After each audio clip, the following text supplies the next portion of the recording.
Oops, fuck. Oh, there we go. Nobody saw that. I don't even know if this is working. Hold on.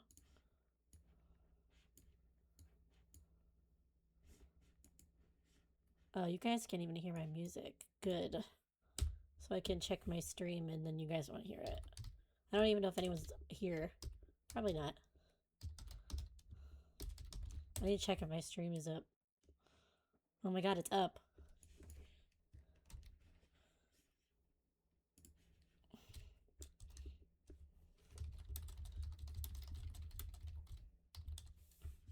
I forgot about self-promo. Hold on. Hold on.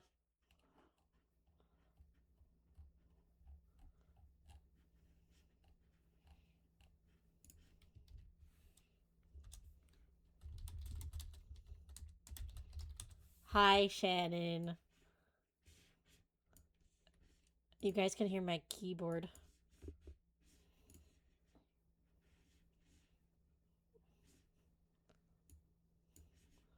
I have a single screen. I have a single monitor. Why is your phone auto-correcting to the grabby? That's crazy. Uh, I don't know how long I'm gonna last doing this, but it'll be interesting. Hi, hi, hi. I should put um, I should let you guys listen to music. Hold on.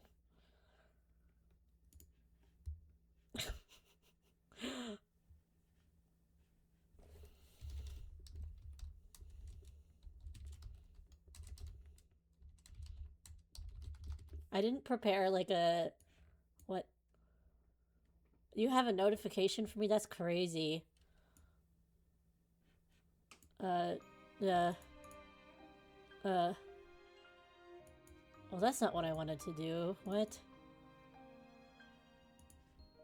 No. No. I don't know if I did this right. Guys, stop looking.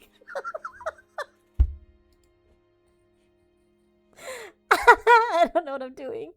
Hold on. Hold on. I got this. How do I pause my stream?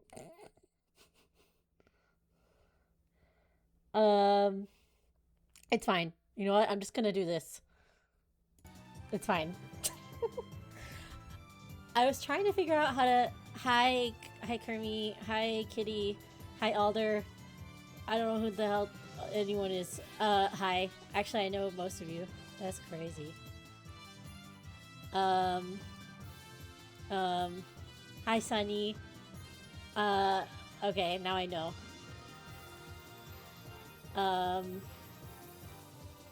The shit. What the hell did I just do, guys? Okay, I'm worse than like I don't know, an old person. I'm worse than your worst teacher. Thank you. I drew this a while ago. I used to stream, but I was using Streamlabs for some reason, so I had to reset everything up. I streamed. Okay, I said I used to stream. I streamed like maybe a total of 3 times several years ago, and it was just goofy, like playing with my friends shit.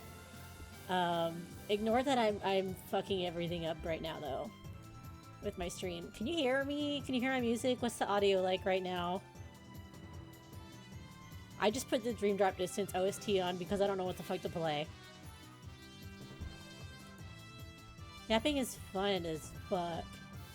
I don't...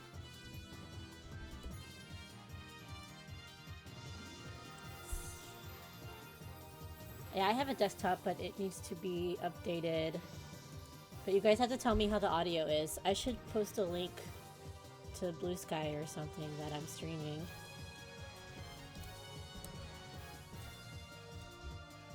Maybe, hold on. Okay, we can turn the music down.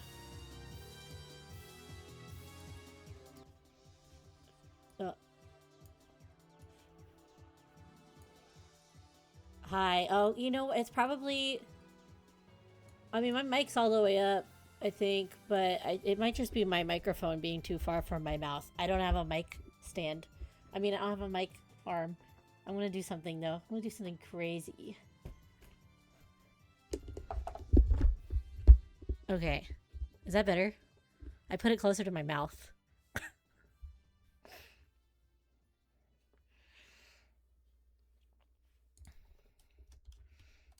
Okay. I have to skip this song.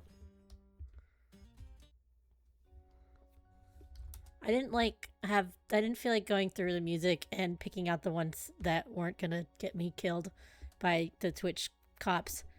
So we're just gonna do it the old-fashioned way.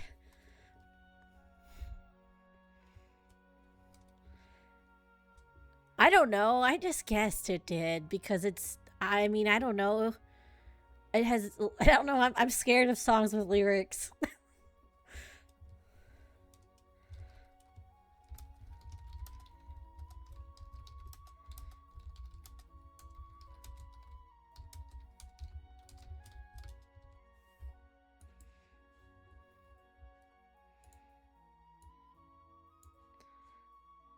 We're gonna see how well this goes. I've never done like a yapping stream before.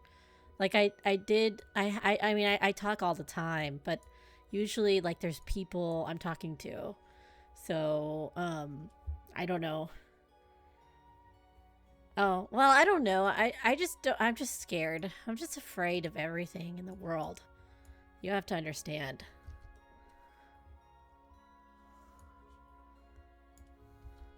See, hi, Catloaf.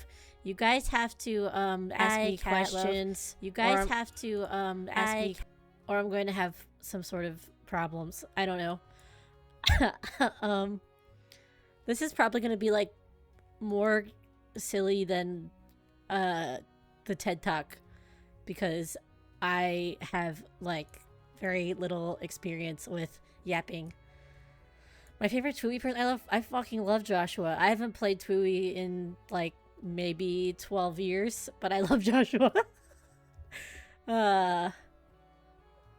Yeah, he's awesome. I love him. He sucks.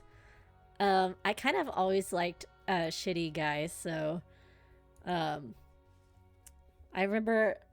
just remember talking. I remember liking him a lot when I played when I was in high school. So, yeah, I was like, damn, this guy is gay and awesome. I have no idea how many people are in here, and I know it's probably just a few, but that's fine. Hello, Torty. Oh, you're so kind. You're so kind, Torty. You don't have to do that, but Chewy's great. I think it's a great time. You should play it. I also want to replay it. I actually genuinely feel like Mr. Nomura might be pulling from some concepts that were explored in Twooey a little bit. Like, I feel like they all kind of work together anyway. Oh, hold on. Is my stream freaking out a little bit? You have to bear with me. My computer's old and sad. So I built it in like 2020. I don't think I did a great job building it. I've never built a computer before. So yeah, I just feel like I mean, obviously, like, it's a game. They have the same sort of, like, setting of being in Shibuya. Though, like, Kingdom Hearts is calling Quadratum or whatever. Cool. But, I mean, everyone's dead. Everyone's fucking died. I don't think they're literally going to have like a Reaper's game situation in Kingdom Hearts. But there is something like obviously a great deal of overlap between the two. So I really want to replay it.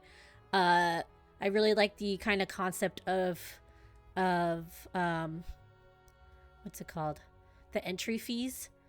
And how similar that is to like Crossroads. And giving things up to gain something. Yeah.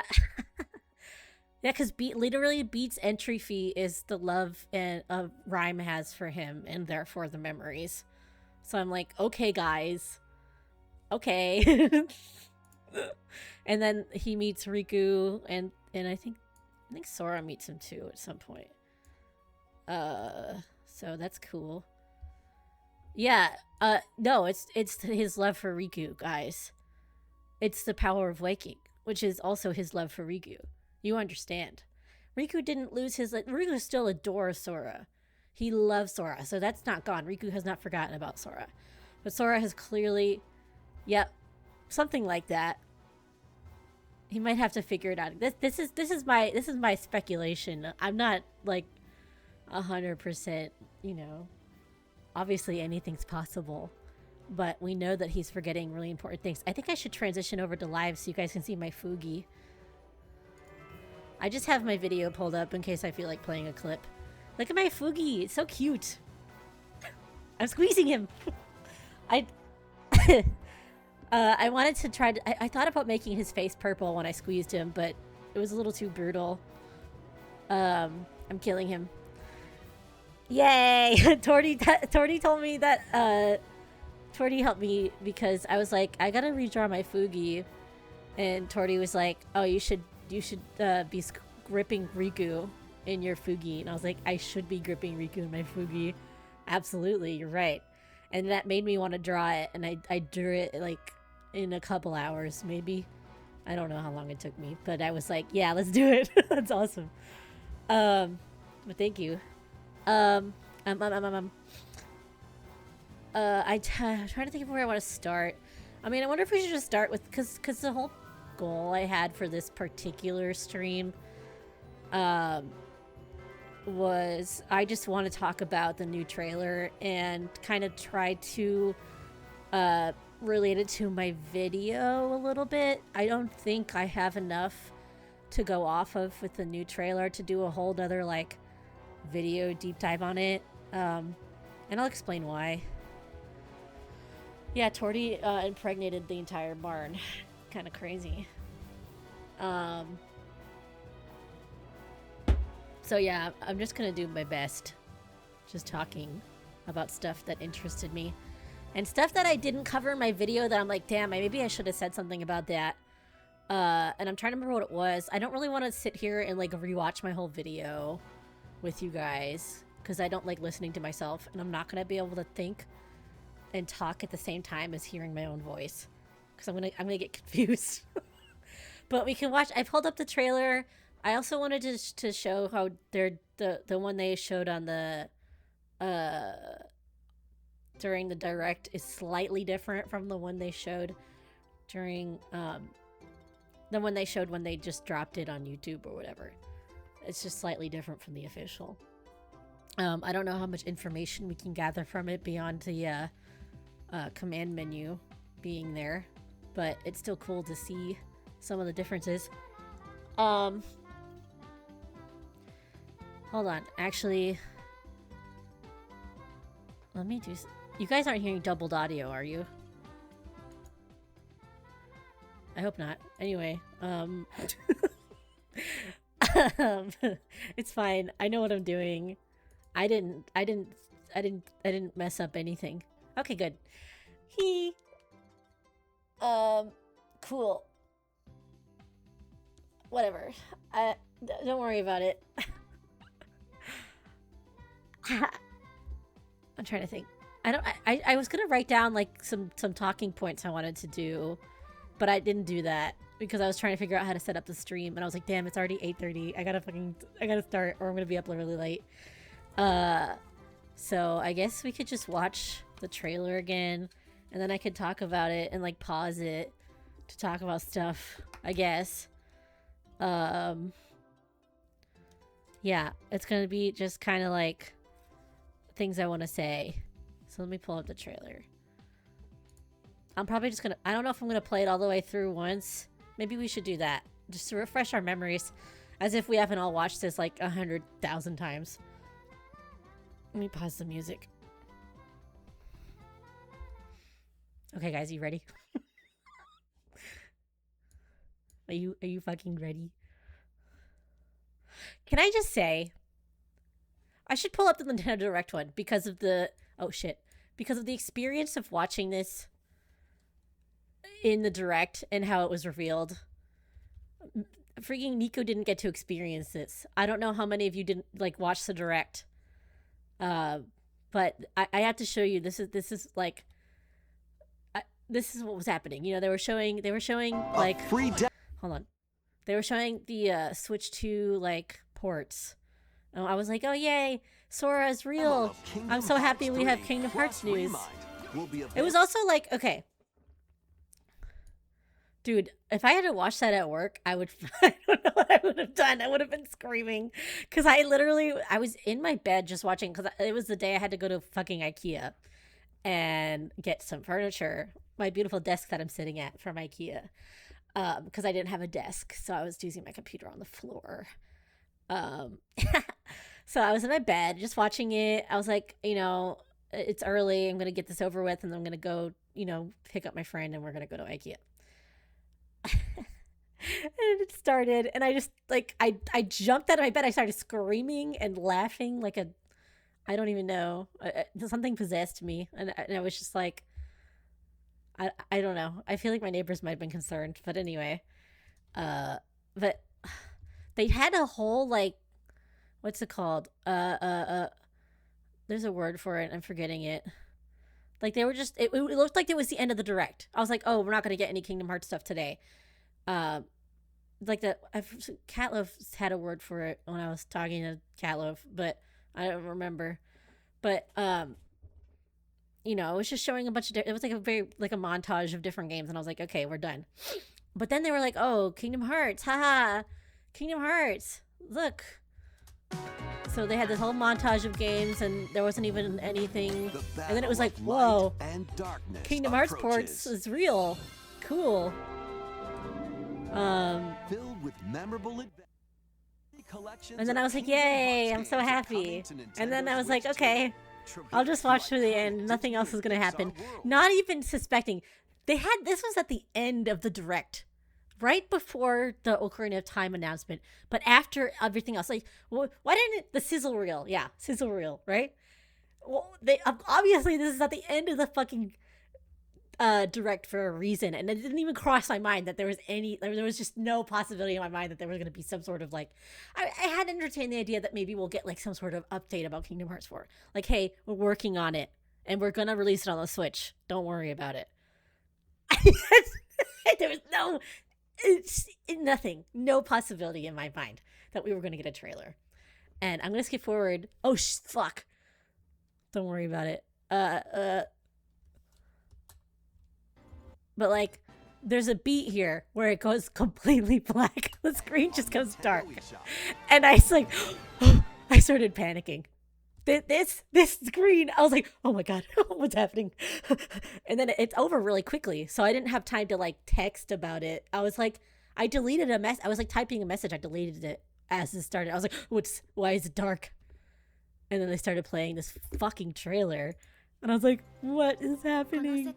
Anyway, we can watch it through. Why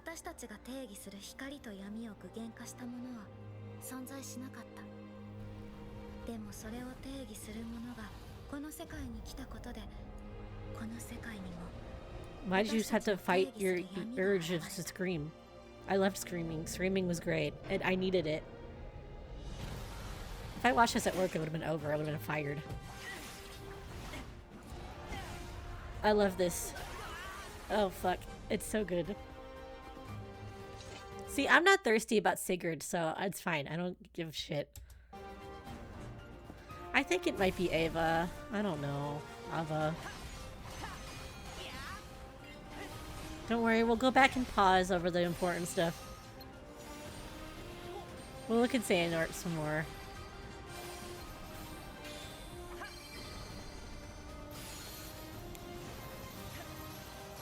But yeah, you can see the UI here. Sometimes the sun will peek out from behind these buildings. It's cool. There it comes. See? Right there. Sora, you have to save the people! And this is slightly different. It used to rotate. The 4 used to rotate in the first trailer. Now it just appears. Why? Why did they do the fucking Nintendo Direct? They were like, we fucking hate Jeff Keighley. We are not letting him announce our game. It's going into Nintendo Direct. During Pride Month. On 69. 60 fucking 9. You guys can see me squeezing him when I click my pen. Okay, sorry. Okay, so you can see, the one difference besides the UI that I thought was weird, in this one, you just have a better view of the weird ass traffic cone in this part. I'm afraid of doing the comma and period thing because my computer might get mad at me for frame scrubbing. It's a delicate creature. Yeah, I want to play as the dark side. That's pretty cool. I mean, it may as well be Sora anyway. That's Sora's dark side. Anyway, so the traffic cone is way more visible as like a traffic cone in this one. I think it's more exploded in the official release. Gummy Ships was saying it could be something of like how sometimes when they are programming like animations, they're not like pre-recorded things. So the particles sometimes behave differently depending on like how it's loaded. So that could be why it's different. And they also pointed out that you can see the shadow of the traffic cone intact in both of the videos. But it is like fragmenting. It's very strange. But I think it's intentional because they're bright orange. So they selected this item on purpose so that you notice it. It's not like something you wouldn't notice against a gray background. Yeah, well, this chain doesn't have that. It's in the 2022 trailer. So this one is Mickey Mouse head. So it's just the end of Kingdom Key. You can see his head right here. Yeah, they did. But I think it makes more sense and it probably looks better because before it was just like an attachment next. Like he also still had the keychain. So it was like a keychain and a second chain. But it might transform as it's darting out. We just don't see it because it's too fast. I mean, but it looks like Mickey head to me the whole time. I don't know. Okay, here's my first brag. Not brag. He lands on the fucking red car. I was like, you see, I'm not fucking crazy. He's landing on the red car that is in the trailer. I pulled up the 22 trailer as well, but this is the one. It's this one. This fucking one. Hold on. This car. This red ass car. He landed on it. The one that gets eaten by the dark side. See? The one where I was like in the trailer. I was like, look guys, it's the one that's straight into the darkness or whatever the stupid shit I said. Anyway, this car also has some interesting, I think I've talked about this in Discord, so it's fine. But it has like a, the license plate says, in the Scala letters, it says 42. It has another number on it, but the first two numbers are 42, which in Japanese would be, was it Shini, which is like to die. And they do not put that on cars because of like superstition. So it's very much like, haha, Sora's fucking dead. And he's the red car.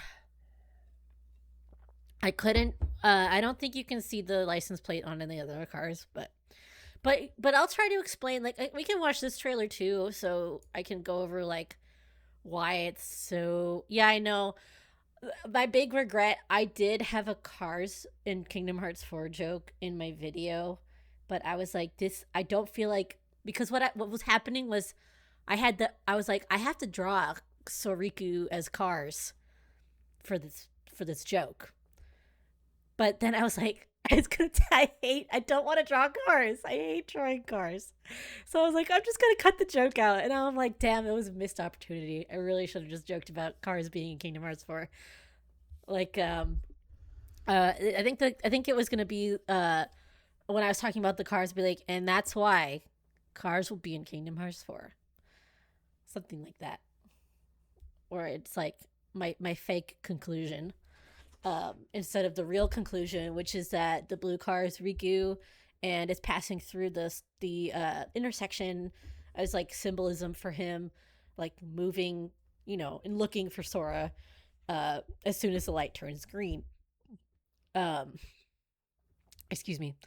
And the red car is Sora being snatched, ensnared by darkness or whatever, which is that put in this trailer. They were like, "Hey guys, he got landed on a red car." I was like, "Yeah, okay, I get it, I understand. I know he's red and Sora and Riku's blue. Like, I get it." I get it. There's no fucking blue car. You look at this trailer. There's none of the stoplights are green. They're all red. I checked every single one. They are all red.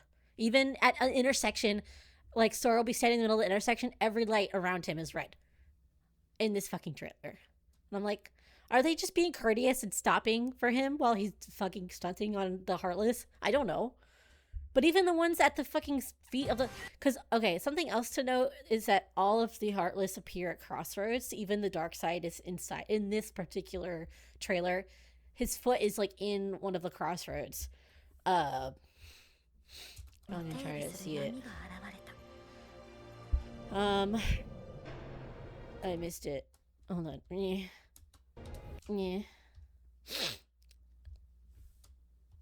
He's standing, like, this is the crossroad you see here.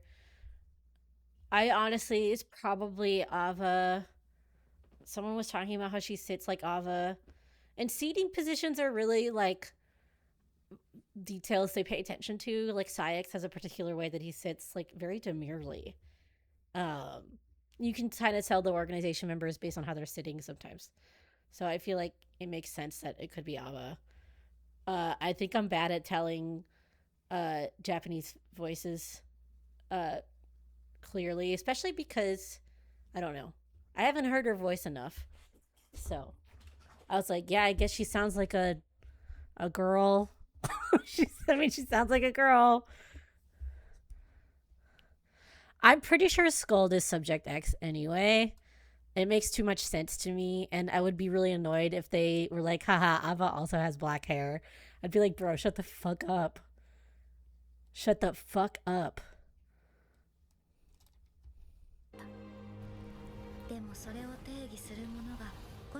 So he's actually a little bit further back in this part than he was in the previous trailer.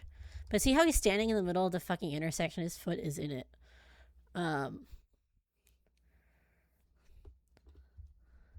Yeah, no, you're making a good point. But see how his toes are in the fucking crosswalk. But in the first trailer, he's actually behind this this is Shibuya Station. He's like behind it. He's more closer to like in between the two buildings than being outside of them, like right there. But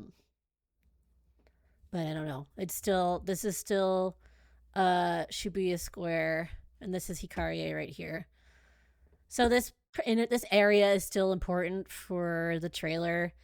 And like honestly, they're two of the more prominent buildings in the area. I think they're the two tallest ones. Maybe they're some of the taller ones in Shibuya.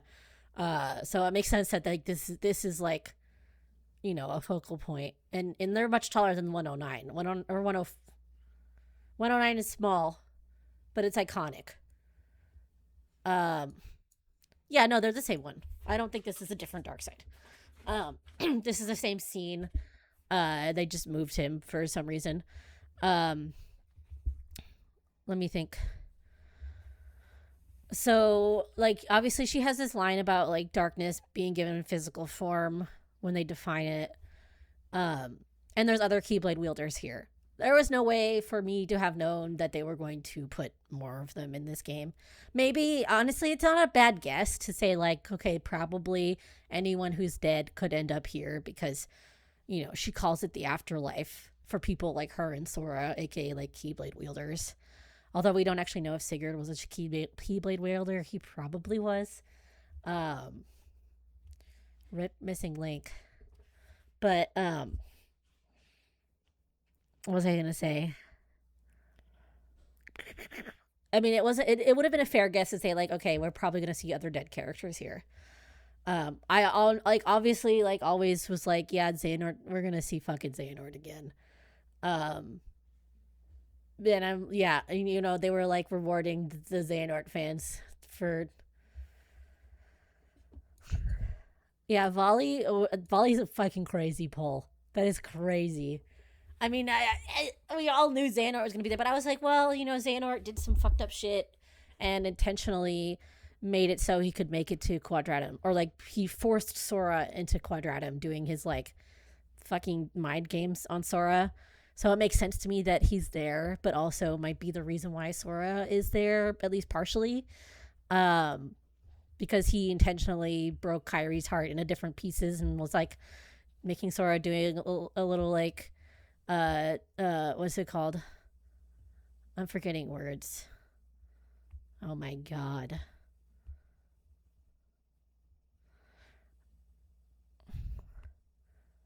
What is this? Okay, what is this? I don't have any mods. Wait, how do I delete this? Can I wait? How do you delete messages as a guy? My first bot. I don't know how to delete it. Help me. How do I delete the mod? Help me. I only know how to pin it. Fuck. What? Wait, you're real? What is happening? I'm so scared.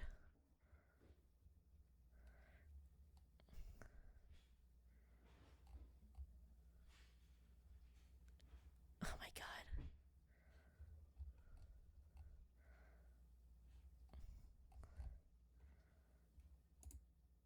Okay, we're just gonna... Yep. Wait. Goodbye. Um...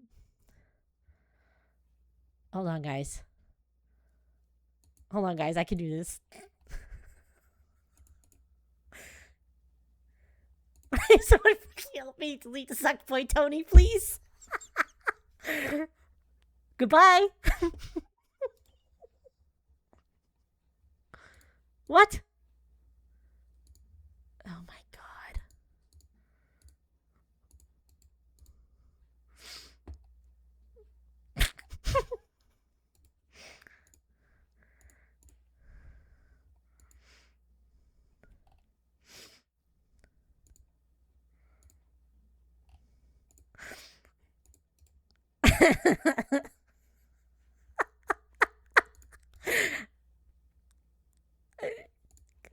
Why don't I know how to do anything?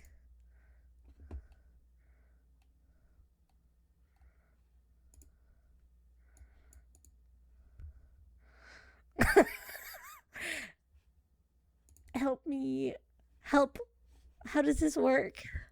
How do I moderate my own chat? No, you won't. I know you're not going to. You're just full of lies and deceit. You don't care about me at all. You don't care about me at all. Okay, how do I make you into a mod? Please, this is my first stream. I'm just a little baby streamer. No. I'll give you my credit card number, though.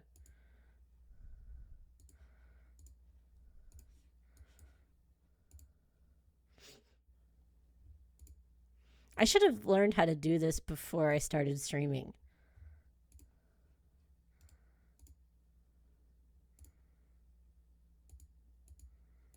Good fucking lord. I just...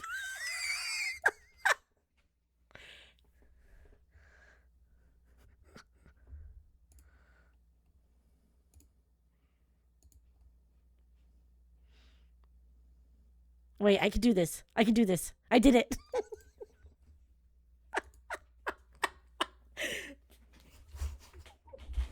I killed him.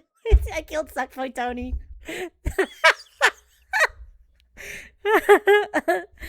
It wasn't giving me the options on oh wait, it was. I just didn't know what they were. I'm just fucking stupid.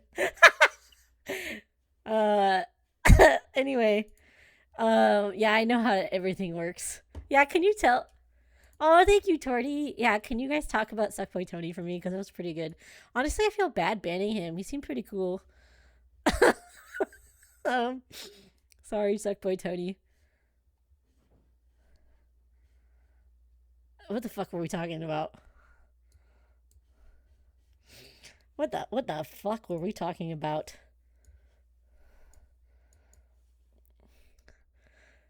Catlip sent me the screenshots too.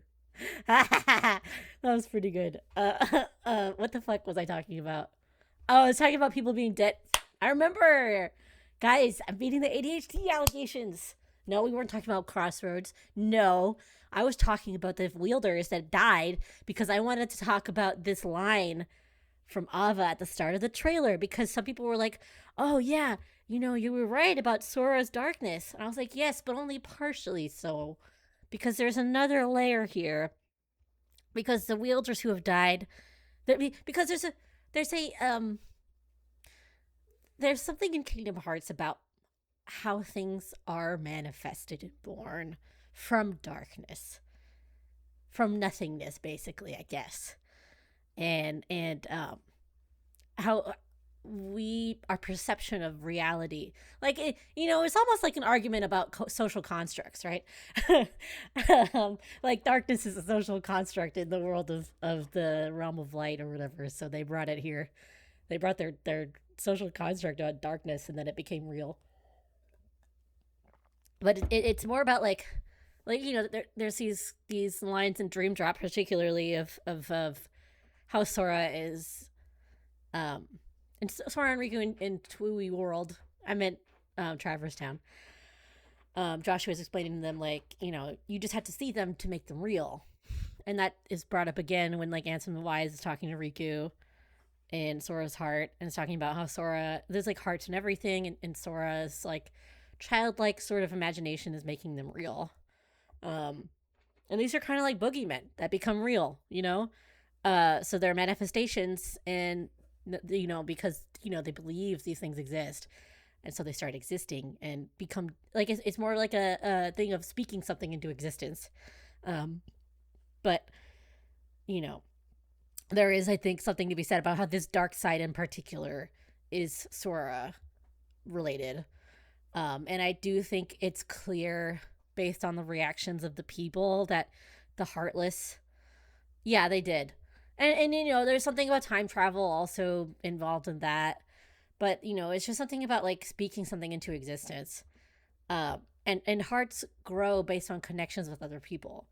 Like, Roxas and Axel and the other nobodies are able to grow hearts by connecting with people. And there is just something about, a reciprocal sort of nature to existence, I think, being argued by these things. And it's not something I really talked about in my video because my video was like super so Riku focused. But you even bring it up, it's even brought up in San Francisco and Data Riku, or not Data Riku, excuse me, Dark Riku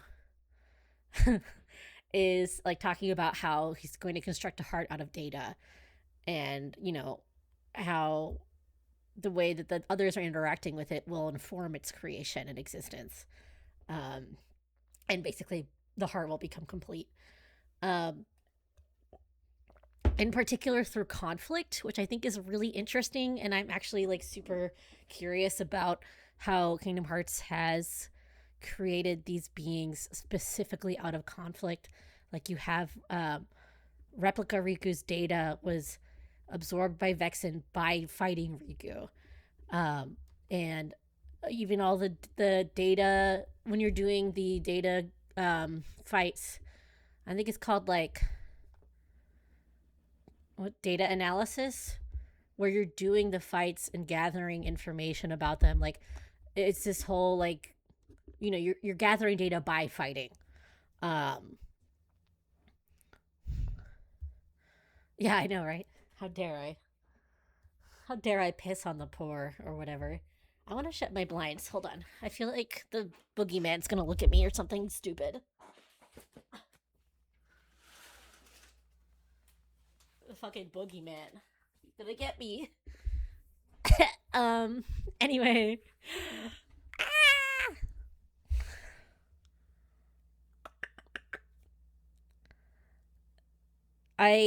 I do think, I mean, with his dark side too, in both trailers, he's doing this weird arm movement that looks like the animations for um, Sora's anti-form.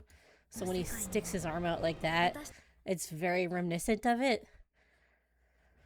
No, Riku can't have a nobody. He's too special. His heart will never break. Let me pull up my little video I made of it. I might have to add a browser source or something. Unless. Guys, don't look at that. Actually, I lied. Unless. Can I do this? Don't make fun of me, okay? I'm a lonely person.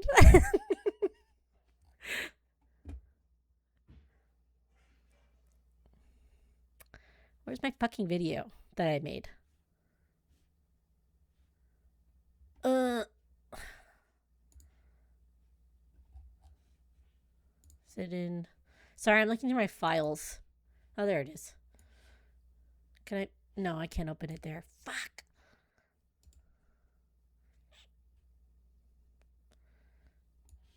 I don't want to add a browser source. Okay, don't look. Nope. It didn't work. Wait. Nope, that didn't work. That's not how the internet works. Listen, no, Riku's darkness manifests in completely different ways from other people's because he's special, so he gets to have crazy shit happening to him. Let me see. I'm just going to have to add this VLC media source for you guys. Okay, give me 1 second. Don't worry. I got this. I fucking got it. I know how this shit works.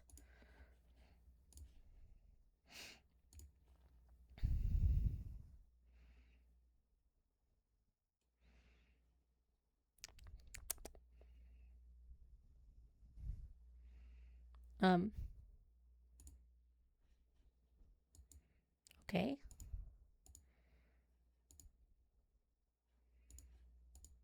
I don't think that worked.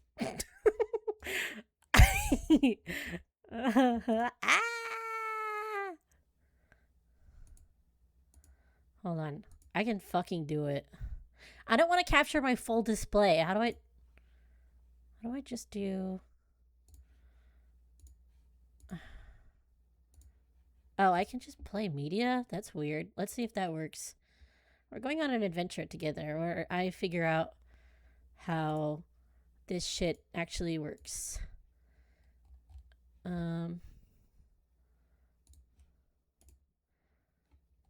Okay. Oh, there it goes. Yay, you guys can see it. Okay, look. Okay. Oh, it's gone. It played and then it stopped. Help me. Can I? Oh, I need to loop it. Okay, okay. All right, it's looping now.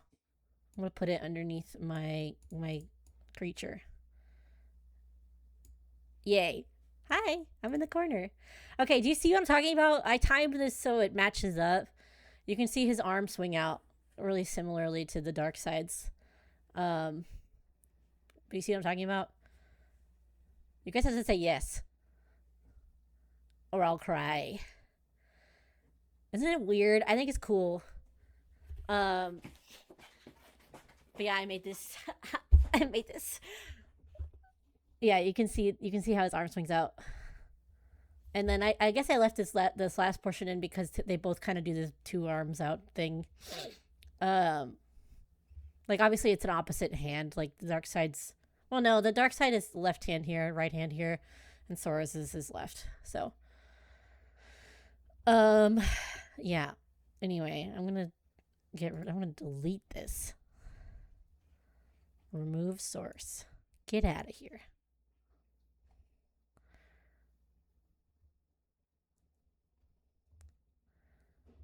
Why would you think you're crazy? The games have been leading up to this sort of like Sora's darkness arc. And I know I pointed out in the conclusion about how you have so many examples of like these Sora clones getting like the darkness originates from them. Like they are like born from this vast darkness, like Vanitas and his unversed babies, and even like Sora with his nightmare babies, and you know, the fucking bugs coming, they're all from Sora. Like, come on, it's recoded. Let's go. The dark side is from Sora and recoded. But there's also just the fact that in Kingdom Hearts 1, like, he's standing on a station and then his shadow turns into a big giant dark side. You know, I think it's pretty clear that Sora's darkness is making shit, making things happen. It's okay. I love you, and we're gonna get through this together. And yeah, you know, I think there's something to be said about, you know, Sora is okay with being separated from Kairi. His big like conclusion with her, like the relationship they have, is like, hey, I'll always be with you. You are always in my heart. You know, we are going to be separated, and it's okay. He's not gonna have this big like arc about being upset and depressed about being separated from Kyrie. Like, you know, it's like part of the grief of growing up. Like, obviously, it's sad and bittersweet that they have to part ways. Like, I'm not saying he doesn't give a shit. Um, but I don't think his like agony and angst in the fourth game is going to be about how badly he wants to see Kyrie, because it's just simply not. It's simply not the arc the character is going in.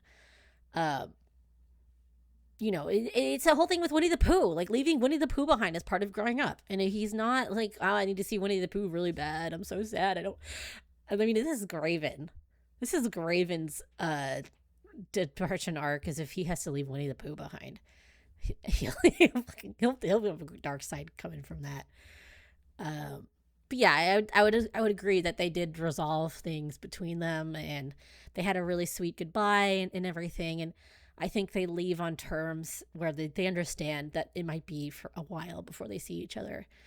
But fucking, he leaves Riku on like a really weird note where, you know, Sora's like, I gotta go save Kairi. I promise I'll come back. And then he fucking vanishes. There's no resolution between them.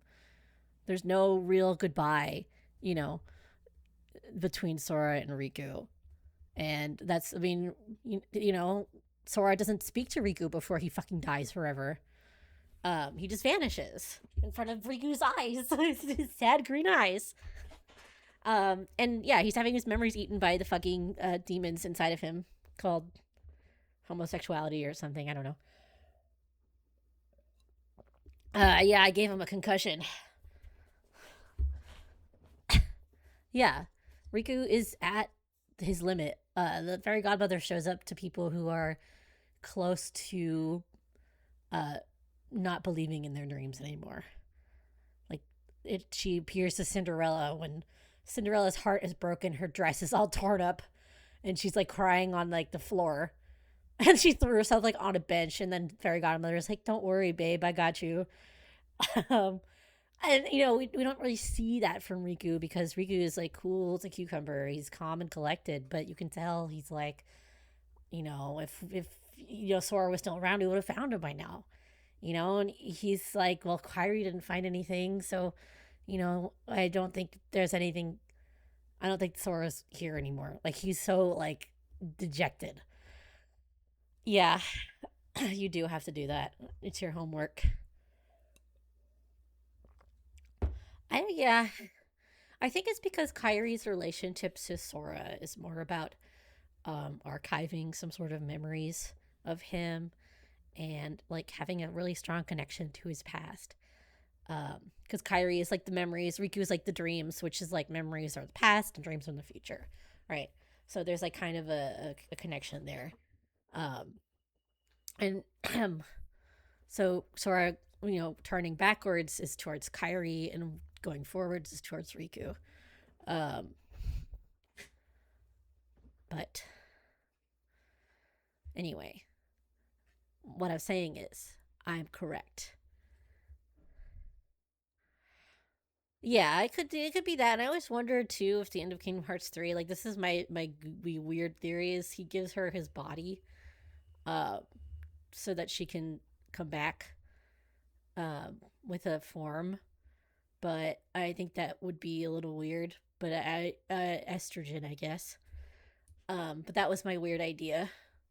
That I don't know if I'm convinced by it, but it was just something I thought about because of that scene where they're kind of exchanging positions on the tree. Anyway, and they can't exist at the same time for some reason. So something happened. He traded places with her. Oh, something else I should have talked about in my video. When I talked about Riku being on another kind of version of Quadratum, I didn't really clarify how it could and maybe likely is the Nameless Stars version of Quadratum, which would be Verum Rex. I kind of wish I brought it up because I think it's pretty possible that he's in like Verum Rex. Because Yuzora isn't from Quadratum that I can tell. I mean, maybe what he means when he's talking to Sora is that he's ended up in the final world after some trials. But he doesn't, like, he's like weirdly futuristic for a world that kind of seems more similar to our world. In that we don't really have crazy laser guns and shit, you know? And we don't have big robots flying around the city. So I don't know. Like he's a video game character, but we don't know if that video game is one based on Quadratum or if it is like where Sora is right now. I do think I'm feeling more strongly that it is that Verum Rex Quadratum is a different one.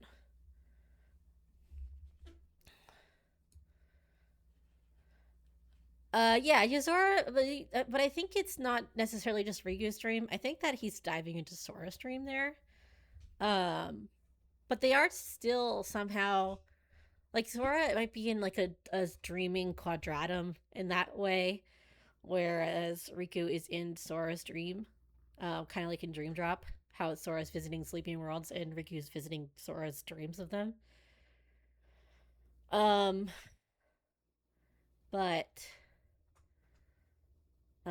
it would be really funny if Quadratum was like the Toy Story universe. I'm just kidding, but like that would be so funny.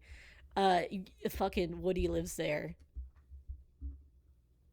He lives there. Anyway, I'm joking. I don't think that's true.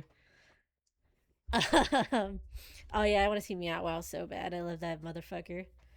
Um, I stopped playing the video. I should play music again. So you guys don't have to. Nope.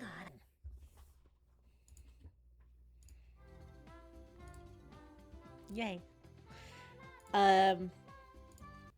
Really start that song over. It's pretty good, right?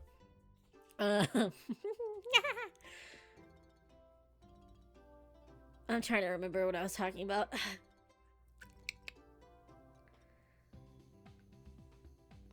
Can anyone else remember what I was saying?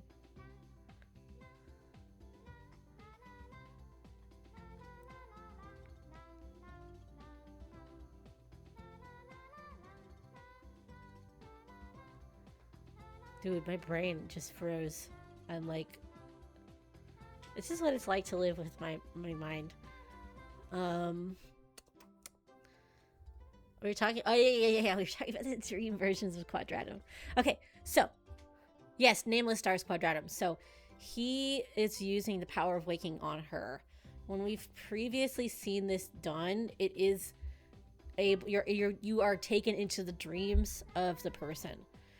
And it's also happened where when Sora used it on Xehanort, he brought Xehanort into his dream with him. So that's why Xehanort kind of vanishes in front of all the Guardians, because Sora and Xehanort both get brought into the dream world, which is like sleeping Scala, or Xehanort's dream of Scala. So that he's kind of sucked into his own dream. It's weird. And I don't know if that's what happened. We don't see what happens in Dream Drop, like in the tower after Riku zaps into Sora. Like, I don't know if Riku just fell over on the floor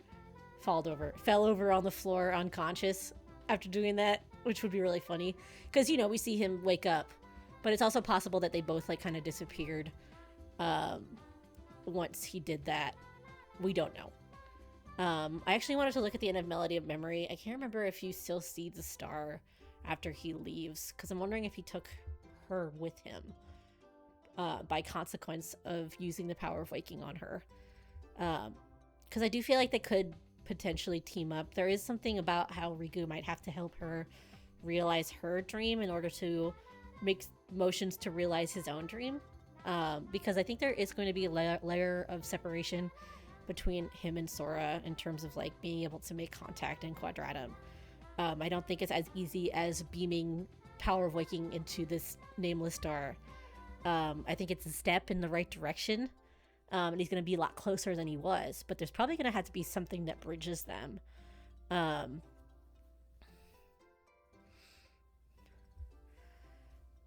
So, you know, there's going to be some sort of like, I mean, as I was saying in my video, like, things they do in the dream worlds are, they relate to each other, right? So, you know, things that Sora does can affect Riku's world, and things Riku does can affect Sora's world.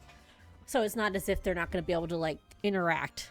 It just might be mediated for a little bit until Riku could, like, figure out how to get his ass through the veil. That's what I think anyway. Especially because we don't know how long Sora, like in my video I was talking about the time that passes in between 3 and 4, which I think is a pretty like interesting sort of thing to think about, because I really don't think that Kingdom Hearts 4 is going to take place over a year and we're just going to wait to see Riku. I don't think that's going to happen. It doesn't seem like a very... I don't want to listen to this right now. It doesn't seem like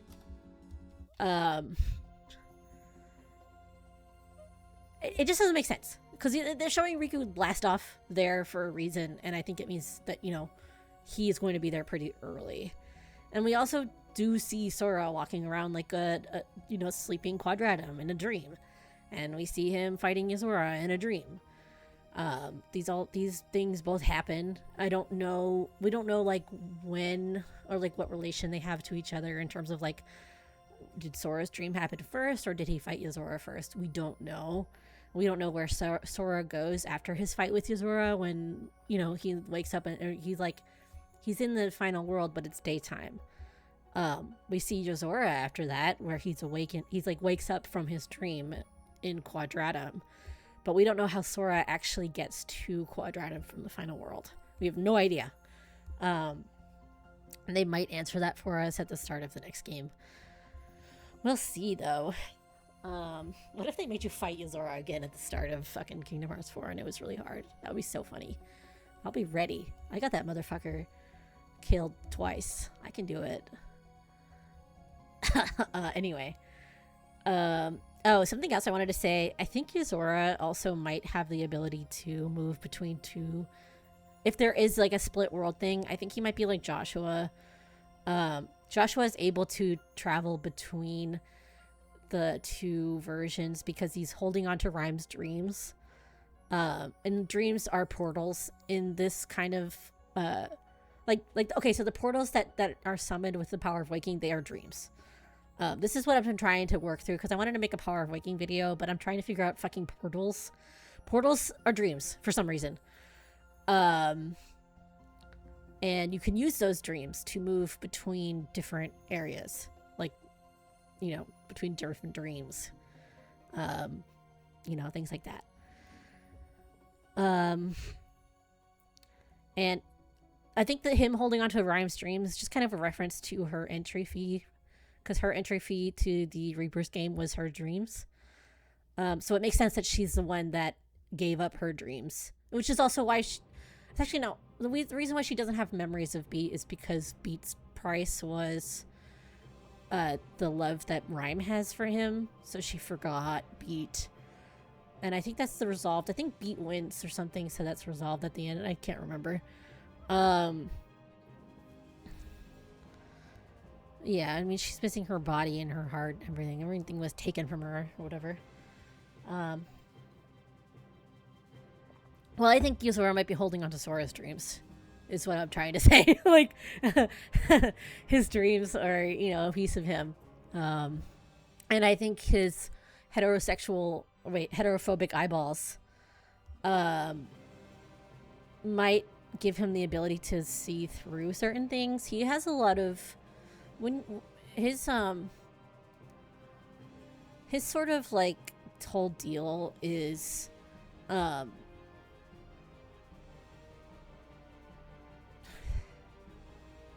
you, Milos. Milos?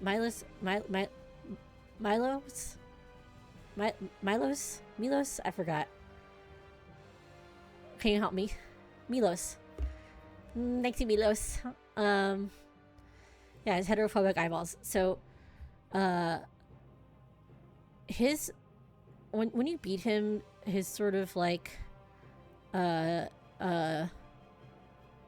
achievement is called like Behind the Veil or something. I think beating Remind is something about something about the curtain too. So the curtain is intentionally evoked a few times. It also is evoked in the Missing Link trailer where they're talking about the curtain raising on the story. So there's something going on. Like, it's very like fucking Twin Peaks, where there's something behind the curtain, like pulling the strings. And I think for Missing Link, it was kind of like how the wielders are. Wait, I can't say this. It's leak related. I can say whatever the fuck I want. They canceled it. There was something about the wielders like enacting the sort of trying to carry out the prophecy correctly, and I think they were acting a lot like kind of stagehands in that way, where they're kind of moving things along behind the scenes. You can't see them, but they're there. Like, I think part of what you're doing is trying to make sure the prophecy comes true. And so you're making the play work. You're behind the curtains, right? I forgot what I was going. Where am I fucking going with this? Oh, Yuzora, I think, has like the ability to maybe pass through the curtain or the veil. And I think part of it is kind of like his heterophobic eyeballs, right? The two different colors might be able to see into two different realities. His attack patterns. So when you're fighting Yuzora, the red attacks are blockable. The blue attacks are not blockable, and they pierce through any guard you have. And they are like more, he abuses them in the second phase. It's fucking annoying. So I think there's something about how his blue eye, and it also zooms in on the blue eye a bit when you're watching the Virum Rex, like, excuse me, the Virum Rex. I know it's heterochromia. I like calling it heterophobia because it's funny. It's funny, okay, Sonny? It's funny, Sonny.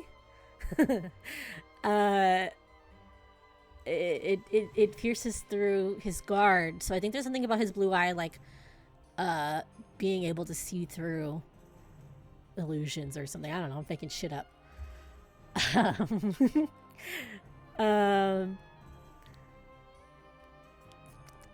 Something else I wanted to say about that.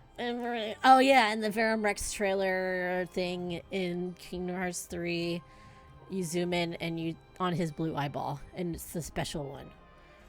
I really do think something is going on with his like ability to traverse two worlds and him being similar to Joshua.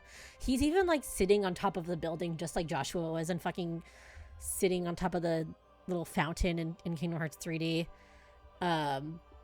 And he's sitting on top of the building that like has two, like, it's got two red lights like pulsing in sync. So there's something about, you know, the two hearts being connected there.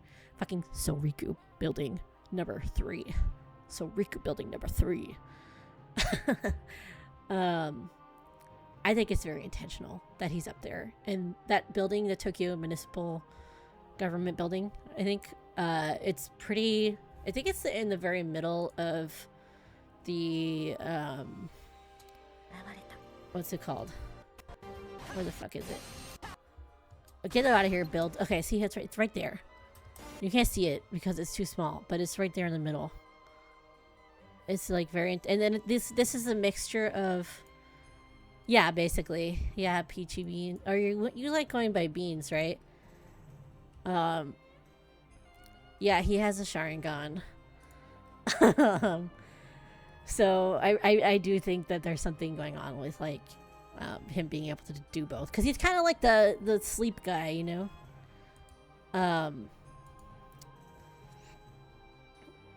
You know, he's the war. Like, you know, Somnus is his theme. Somnus is the god of sleep or something.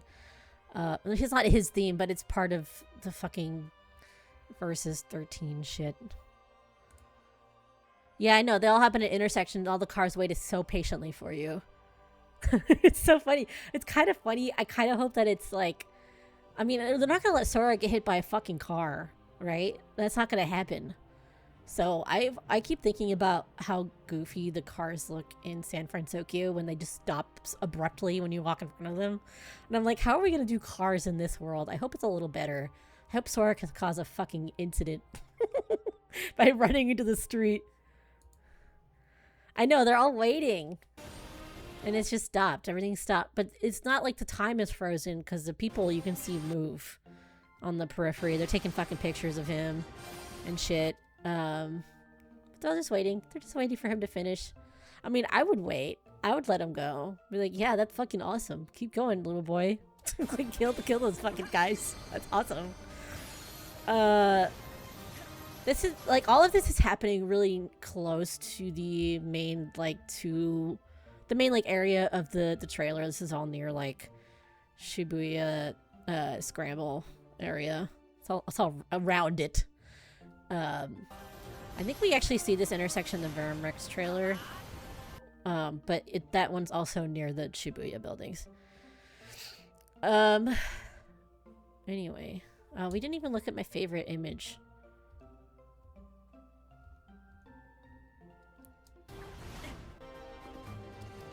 Hold on, we're almost there. Get out of here, fucking idiot. Yes! Wow! Yes! Where's Torty? Torty, we're looking at your boyfriend. Your baby girl. Torty, it's your baby girl. Please come back. Yes! This is crazy to me, because not only are they like, yeah, Xehanort was there the whole time. They're like, Sora is a sopping wet kitten on the floor. And Xehanort's like, sorry, my bad. I'll help you out, though. Your dreamboat is on its way.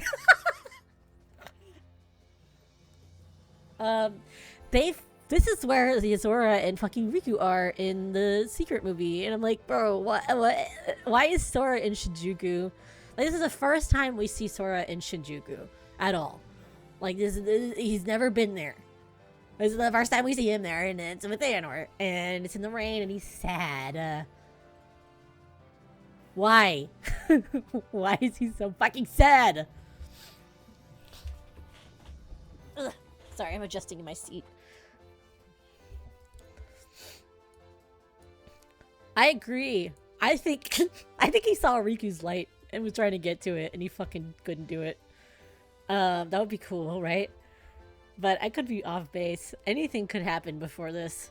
But he's so sad. He's so fucking sad.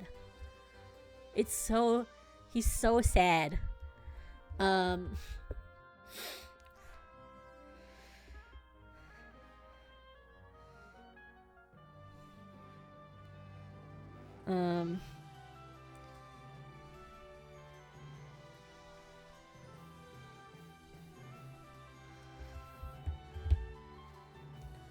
And the fucking umbrella's broken, like... What? Yeah, it's gonna be Mickey's shirt and the Heartless are gonna rip it to shreds. I think... I just thought of an anti-SRT argument that was really funny. They're like, oh, the Heartless can disappear Mickey's shirt, so why can't they disappear Riku's hair? Hmm? Anyway. Sorry. I also always wanted to do like a little animation of like the Heartless hitting Riku and then Repliku like spins him around in fucking Barber's chair and starts snipping and makes his beautiful haircut, and it's awesome. But I don't know how to animate, so it just exists in my fucking head. But that would be so cute. But that's not what happened anyway, so Replica did not give him a fucking haircut. It didn't happen.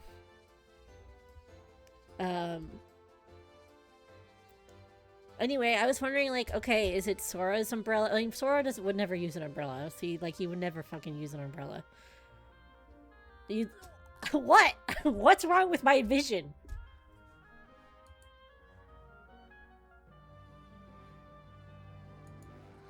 I don't know if Ericus is gonna be there. I kind of don't want him to be. But I know everyone else does. I like Ericus, like, especially young Ericus, he's cute. But I kind of like the idea of Xehanort being fucking lonely. I'm sorry, Xehanort.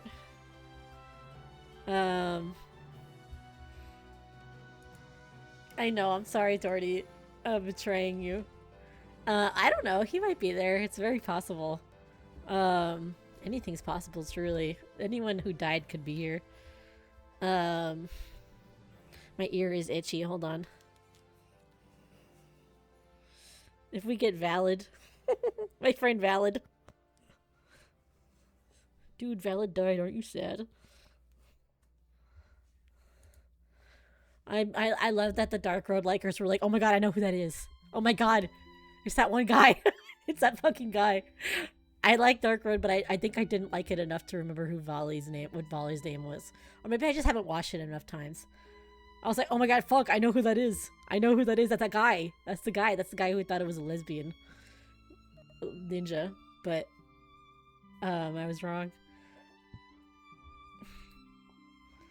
Yeah, I had to look it up. I was like, fuck, who are the Dark Road classmates again? Because the upperclassmen are like, I think I know most of the lower classmen, but I don't, fuck if I know how to pronounce half of them. Oh yeah, one of them's name is Vulva. I just remembered that. Awesome.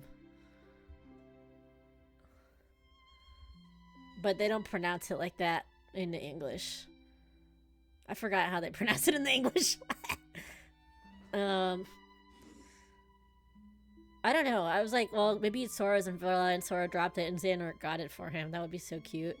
But Zora would never use an umbrella.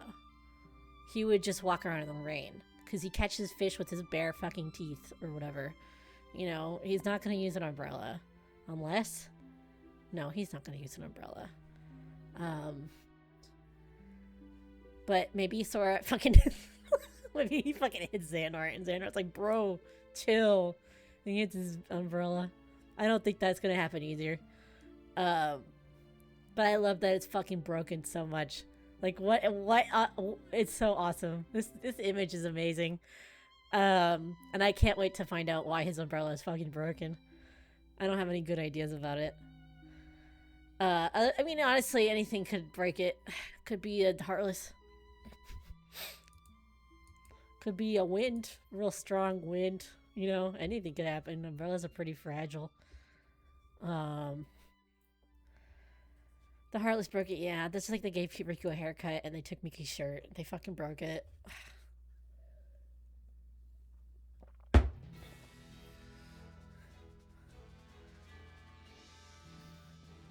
Maybe he just can't afford an umbrella and he just found one in the trash. So funny. Maybe he stole it from somebody who dropped it. And he was like, dude, I found this umbrella. Isn't it awesome? I do love thinking about the art with the hydrangeas because I think when I first saw it, I was like, you know, people were like, oh yeah, hydrangeas mean apology. I was like, oh, so he's apologizing for us having to wait. Thank you. Thank you for apologizing to me because it has been so hard. But then later I was like, wait, what if it's fucking Xehanort apologizing to Sora? I want it so bad. I'm a sicko. I can't believe people don't like this.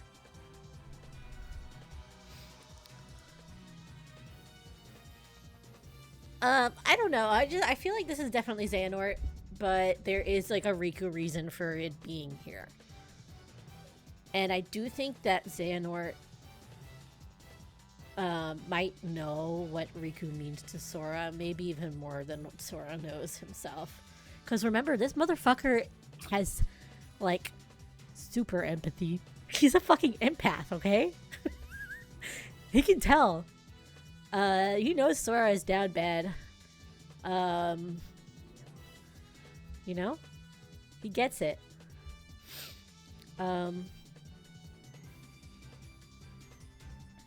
He's a fucking dark empath.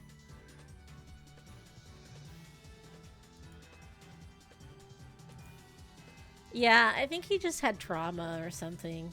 But also like a disturbing need to know answers. A lot of his goals, I mean, he's a bit like, maybe it's solipsism, maybe it's nihilism, just this idea that like the ends justify the means, right? So he's willing to use other people to get what he wants, and literally use them like pieces on a chessboard. You know, nothing is of any consequence to him, despite the fact that he probably does feel the pain that he's inflicting on other people. But he might have like figured out how to block it off. Something like that, because maybe it was easier for him to carry out these atrocities by blocking his empath powers. Yeah, I think it's implied that his tour also happens around the time that he's like time traveling. I don't really know when he time travels. I feel like he does it when he goes on his tour, though, because that's when he also gets his robes. But I have no idea. And he would have time traveled twice now because he ran out of time in 3D and disappeared, and then he came back for 3. Okay, well, maybe he does it. I don't know, Torty. Maybe he did it later. But he does, I think, just see a lot of bad Disney movies when he's going around the world. I don't know. Let me think.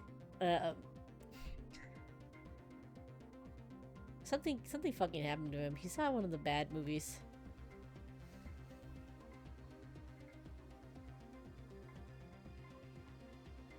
He saw a Song of the South. And he said, I have to end it all.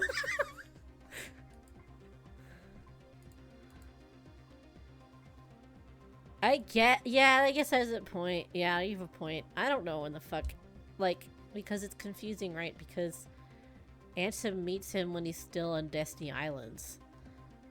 But I fucking don't know why. And they didn't update his model, so he still looks older there, but I think he was supposed to be younger. I don't know. I need someone to do this for me.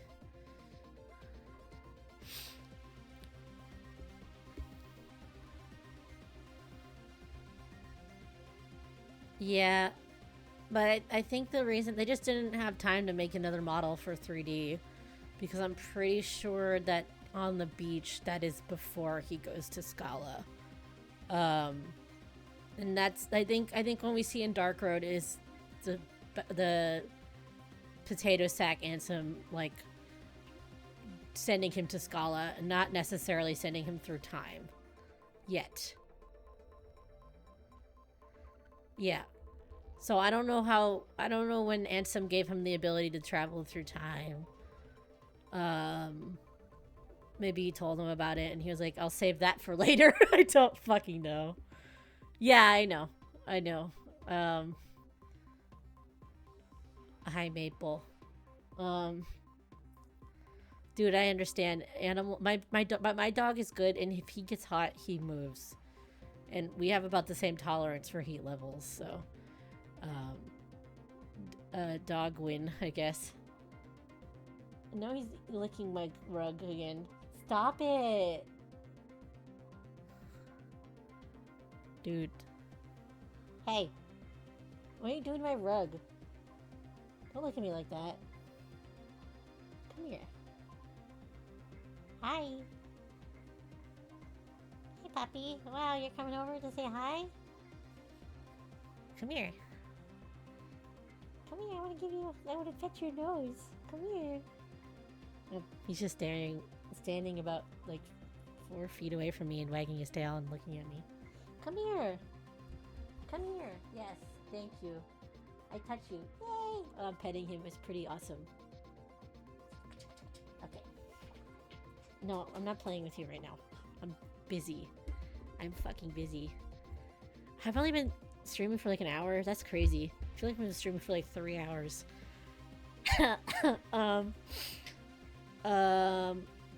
I should just look at...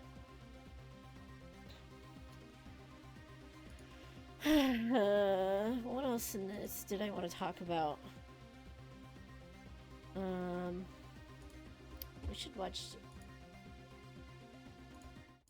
Let me see. この So 世界の loud. 構造は Shut と up. ても複雑で、私たちが定義する光と闇を具現化したものは存在しなかった。 Talked でも about それを that 定 shit. 義 I する talked もの about が this shit. この世界に来たことで、この世界にも私たちの定義する闇が現れた。 Dude, that's so brutal. I keep wondering who she's talking to, because it was clearly someone in a black coat. It could be literally anybody that she knows, which is literally everyone. Like, I don't think it's Morluja or Lorium or whoever, because we don't have any... Like, even if he was here, he probably wouldn't be in a black coat. I also thought, like, oh my god, what if it's Riku in a black leather jacket? Because I'm sick, and I need him. But I don't think it's Riku.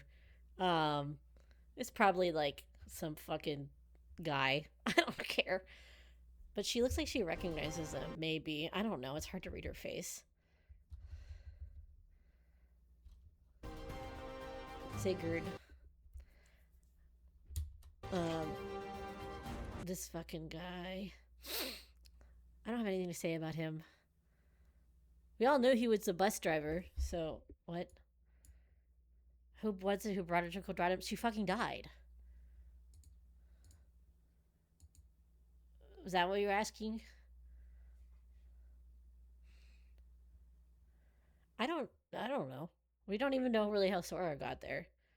I know that there's like a there's 2 models, and the look, she looks like she's wearing white robes in that scene with Lushu, but the Child of Destiny isn't really wearing white robes.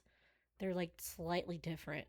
Or not the Child of Destiny, excuse me, the Dandelion is like wrapped in some sort of white thing, but they don't quite look the same. I think someone did like a closer look at them, and I wonder if it's like a bit of a red herring.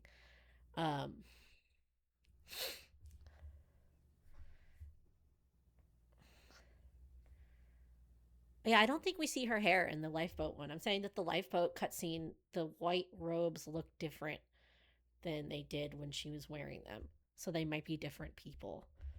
I would have to look at them again. Yeah, but that was Lushu, I think, with the Dandelion. I don't think we actually know who the Dandelion is.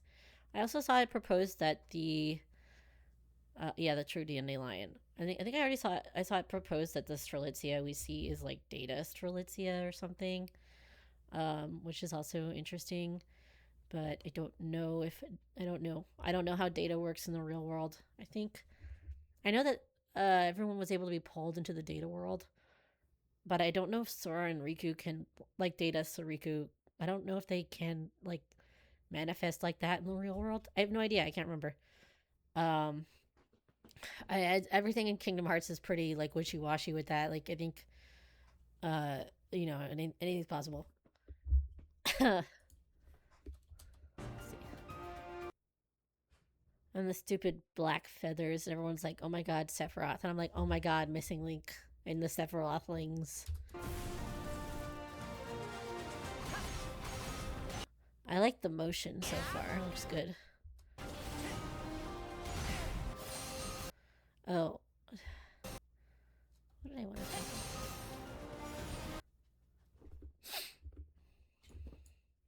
Yeah.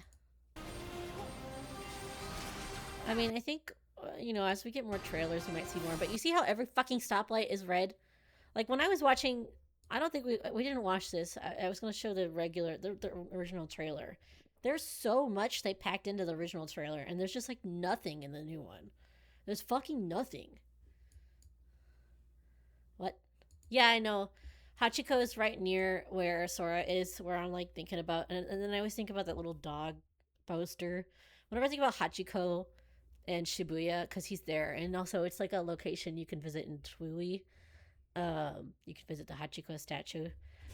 Um, I think about that little dog poster that is in Quadratum. That I think so. They said something about like uh dog feelings or something. It's like a pun on feelings not being there. Um, yeah, yeah. Sora's a doggy. Um, but like they gave us so much. Like first, like we don't see the Lost Master arc being advertised now. I don't know why. But this pillar also says something about Aurora, but it's like misspelled and a little weird. That's why I didn't include it in my video. But there's also a 7 and a 13 on this in Scala, but it's weird, and I just was like, I don't want to put that. I don't feel like talking about it. I don't feel like it. Whatever. I swear there was something I wanted to talk about, but I don't remember what it was, and I'm mad.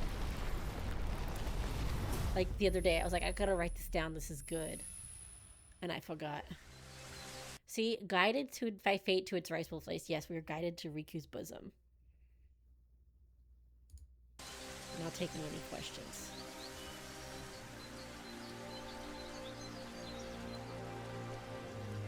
Yeah, I wonder. I don't think we've never had like. Well, other than Sora and Riku, we've never had like a more than one. Well, no, we haven't really even teamed up with Mickey. Really, trying to think. We don't really have a lot of like, except for in like the final battles in Kingdom Hearts 3. We don't have a lot of like Keyblade wielding party members, especially not permanent members. So I mean, it would be interesting. I just wonder if they're gonna do it or how they would do it, because we're not getting rid of the Disney cast. But I think it's going to be different than how it was. So, like, I don't, because this is about Sora's coming of age, I do think Donald and Goofy might not be in his party this time. Because in Kingdom Hearts 3, they made a really big deal out of Sora feeling a bit like, maybe even infantilized by their presence. They're like feeling like they're holding him back a little bit. In like a way you would about your parents. And it's repeated a few times about Sora, like, you know, becoming a whole pint by himself. So I don't think they're going to like reintroduce Donald and Goofy right away. Especially because the ending of the last Xehanort fight with them is like a really nice send off of the trio as we know it. I don't know what kind of ice cream he is. Yeah, Xehanort. Yeah, I know what you want, Torty.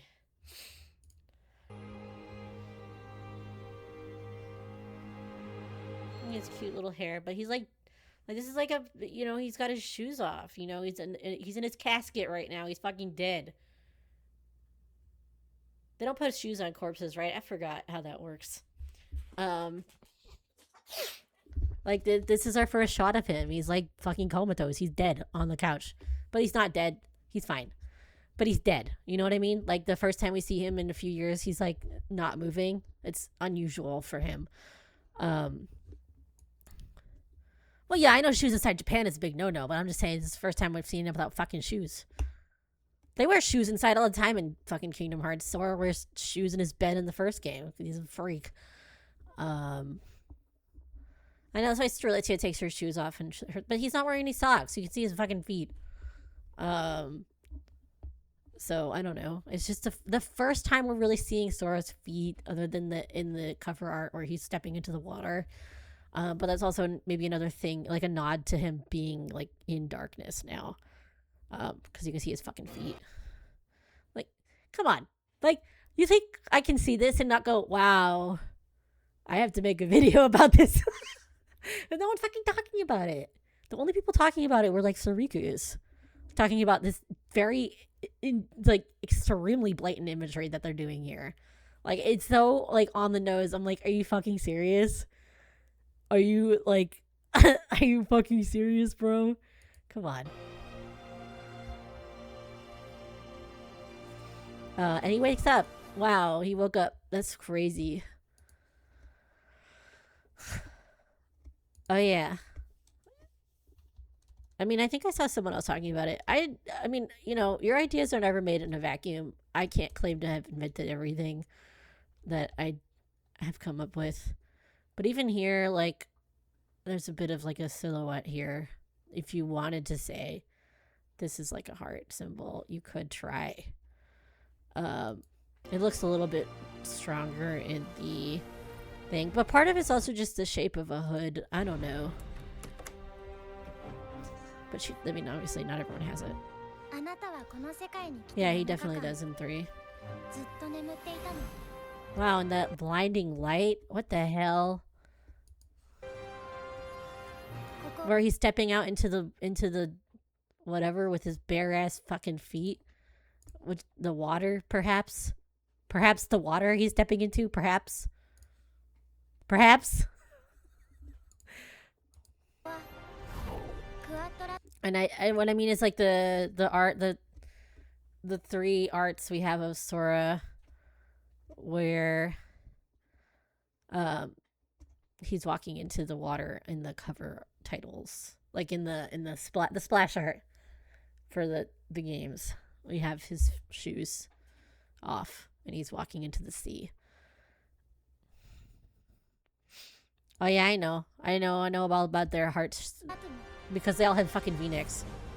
And then they did this and I was like, wow. Because I was watching The Secret. I don't remember when I made this sort of connection because I did this organically and I don't know. I'm sure other people have noticed it before me and maybe even talked about it. I didn't see it when I was thinking about it. So I was like, whoa, that's crazy.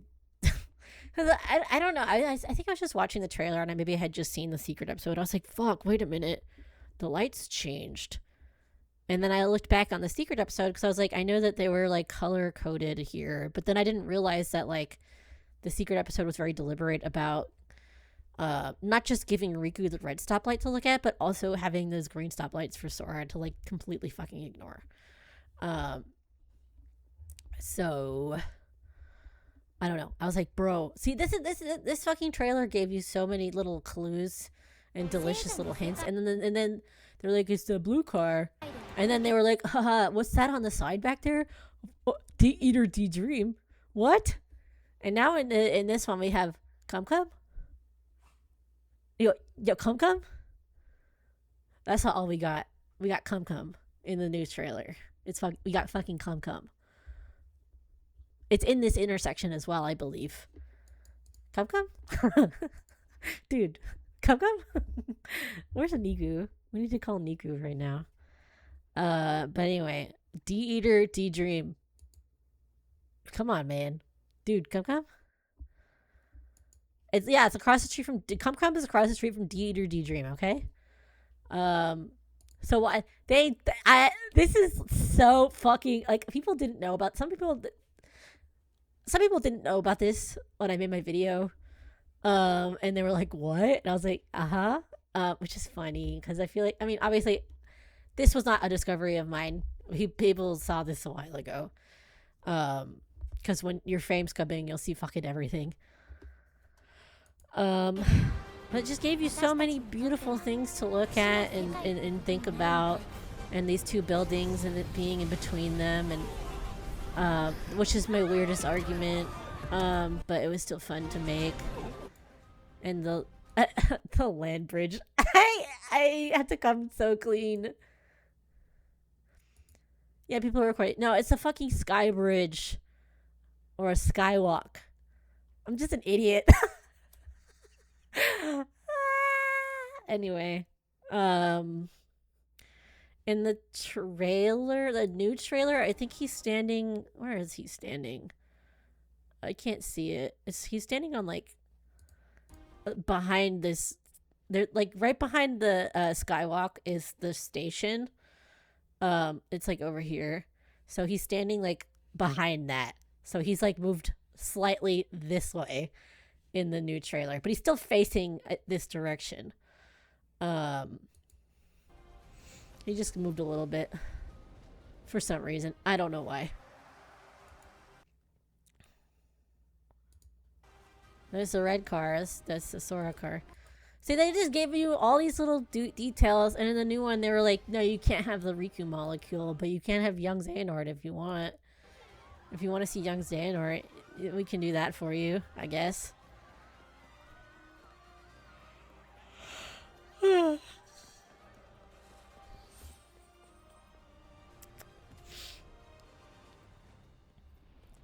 Trying to see if you can see the station when he's jumping around. But that's, whatever. I forgot to look at the screenshots. I want to do that too. I have them pulled up. The fucking skywalk.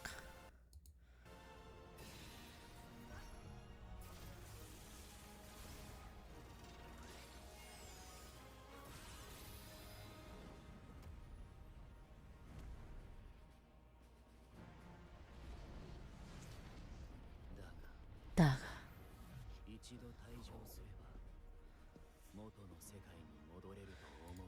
See, I said this was the Master of Masters, but we don't actually know that. But I'm pretty sure that's how he stands. Anyway, I don't know who the fuck. That's probably Sig. Who knows the fuck? Sigurd, we haven't seen Sigurd. Hi, Canary. I'm just yapping. But you see how they changed the logo a little bit, how it spins here. Yeah, but I feel like the Master of Masters stands with his hands behind his back, but it could be literally anyone, but I think it's the Master of Masters.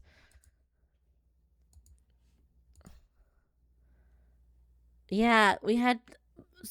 what was his name? Oh, hold on. I forgot. I didn't know how to delete people and ban people. There was this guy who walked in and he said, "My name is Tony, but you can call me Suckboy Tony."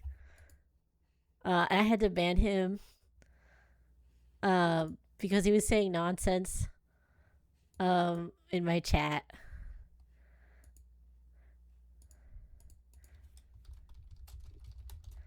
Niku sent me their video of their Kingdom Hearts music. I do. Do you want to be a mod? I don't know how to make people a mod though. Wait, I figured it out. I did it. I didn't know how to. This is my first like stream that wasn't some goofy shit I was doing with my friends where literally no one was watching it. So yeah. And we had Suckboy Tony come in, so that was fun. I'll have to tell Niku about Suckboy Tony if they didn't see it. Oh. Oh, okay. I think they just saw. Yay. My notifications are off because of streamer mode, and I don't want to interrupt my YouTube video. My fucking stream. It's okay. I figured out how to get rid of Suckboy Tony, but it took me about 5 minutes, so he was just having a field day. He was like, dude, I'll be a mod. I'll mod for you. Give me access. I'll mod for you. Yeah. We're just looking at the trailers. And I was just talking about them. Yeah. Alder, you want to be a mod too? Here. I can do this. Look at that. Cool. I have 2 mods now. For my 8 people. I don't know if how many people are in here. Like 4, 5, 6, 7, 8. Who knows? I am... I don't know. Please don't... No, we can't have a mod for. Oh, yeah, I hope you guys get into that con. That'll be so cool. Don't worry, I can give and take it away. All right, I can take away the mod status with a click of a button because I know how to do it now. I'm as bad as those teachers trying to set up the fucking projectors in class. I was like, I I don't know how to do this. I don't know how to get rid of people. They weren't being like, the guy wasn't being like insanely like it wasn't like, you know, a jump scare Nazi symbol, right? It was just some guy saying absurd bullshit.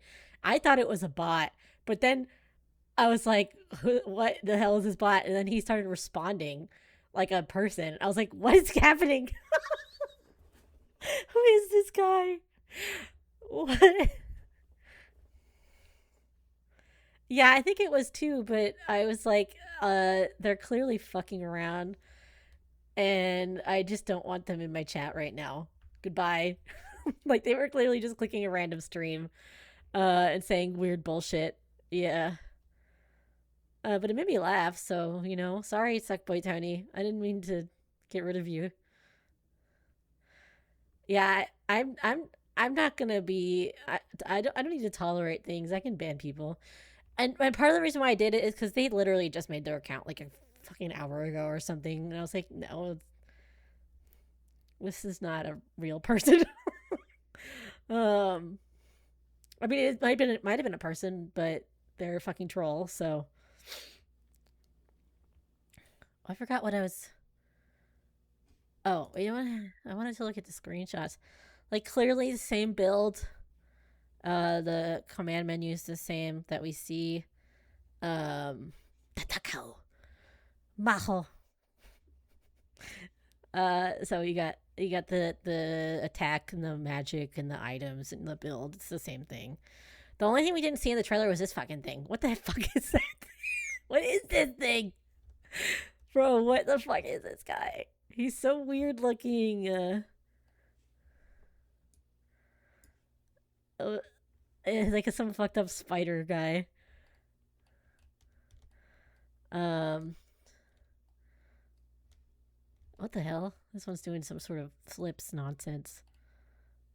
They do seem to have the ability to like squatch and stretch their limbs around. I don't know shit about Meet the Robinsons, man. But yeah, he's in the same like sort of intersection area. I think this is literally where the dark side is anyway, in the first trailer. So yay. And then we get this the fucking phone that everyone was saying stupid bullshit about. I'm covering his beautiful face. Get over there. Where he's definitely seeing Riku. Like, definitely seeing Riku there. I'm not taking any questions.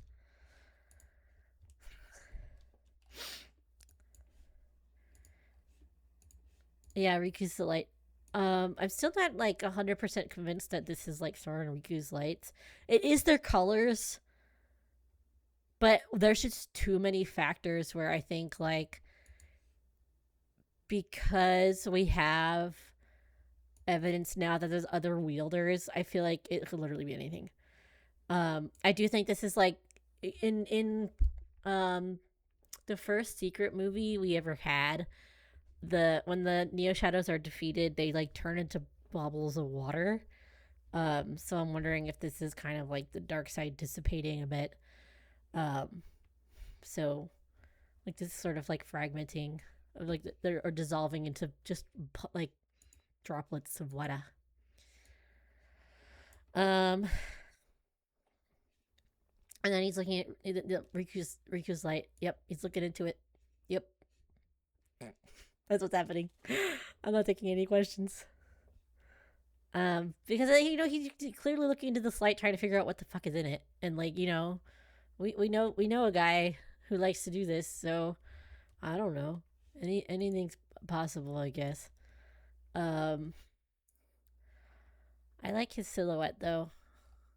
I'm glad they changed his pants shape from the first trailer.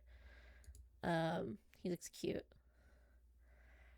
Trying to think. The only other things this trailer has was showing like Sora's kind of new gadgets. where he's got the wristwatch. Oh wait, I should show the weird cone. It looks worse in this trailer. Looks like more fucked up in this one that they dropped. Oh wait, do you see? Look at how fucked up it is.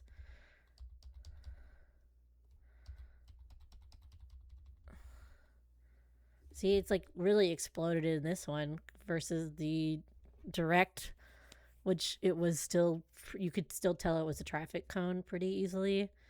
I it's the weirdest part of the trailer, and I'm confused. I'm like some sort of weird darkness thing.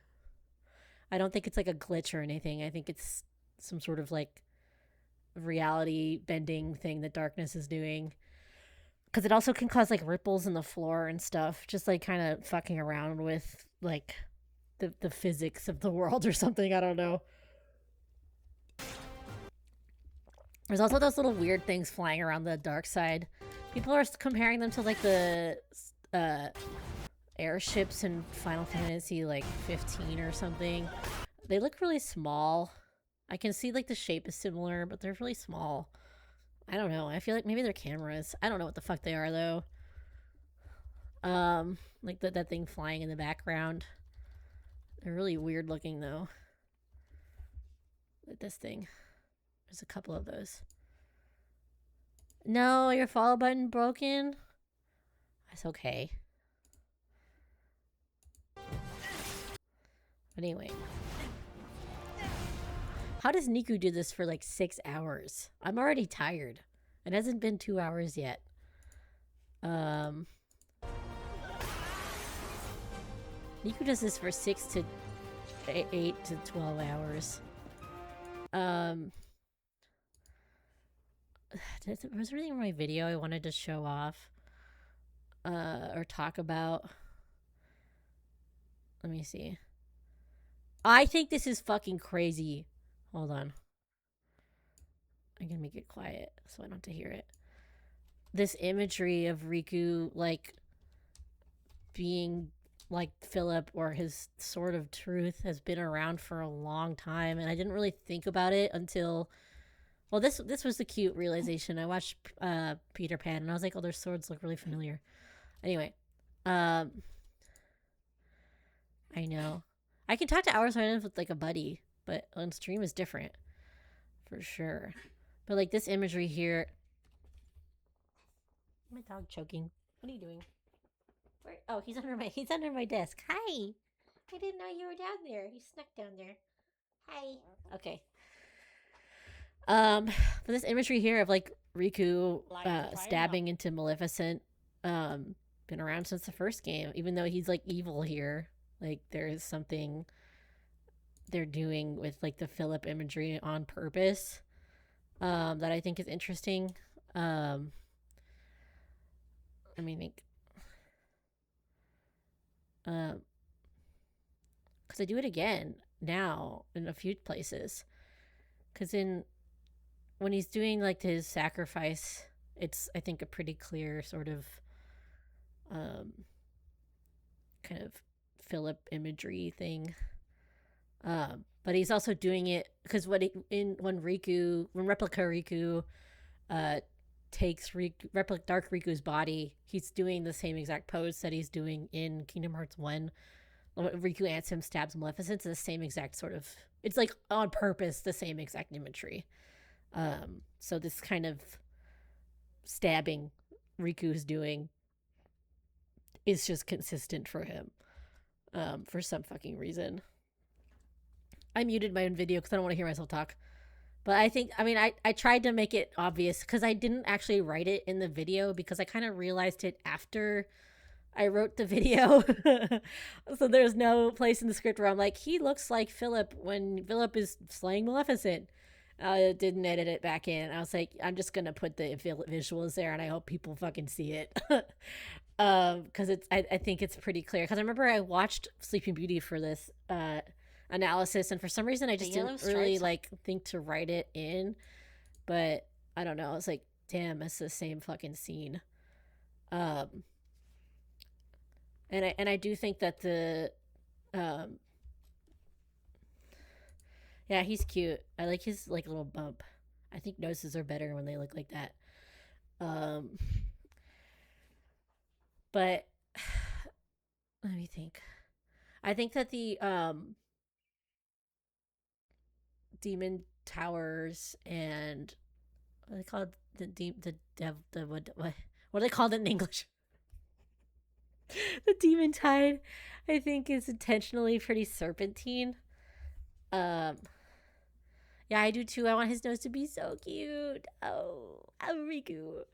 Zora kind of has one too, so I think it would be really awesome if Riku's nose looked like that. I think I would like throw up. Riku, I know we're so close to seeing him. He's in the periphery, man. He's like there, but he's not. It's Sora. We're gonna feel just like Sora, unfortunately, for a little while until they feel like showing us Riku. Um, but I do think that the Demon Tide specifically is looking more serpentine, in like in its design, um, to evoke that sort of imagery.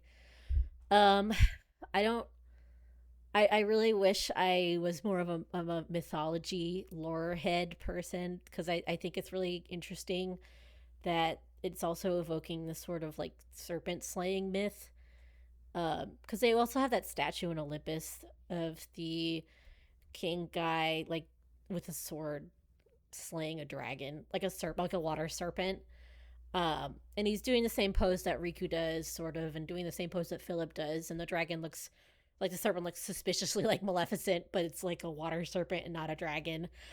And it's in fucking Greece. Because this is a very common, like European specifically, maybe not just European, but there's myths all over the world of like serpent slayers. The serpent slayer tends to be like a thunder god. I think sometimes a sun god.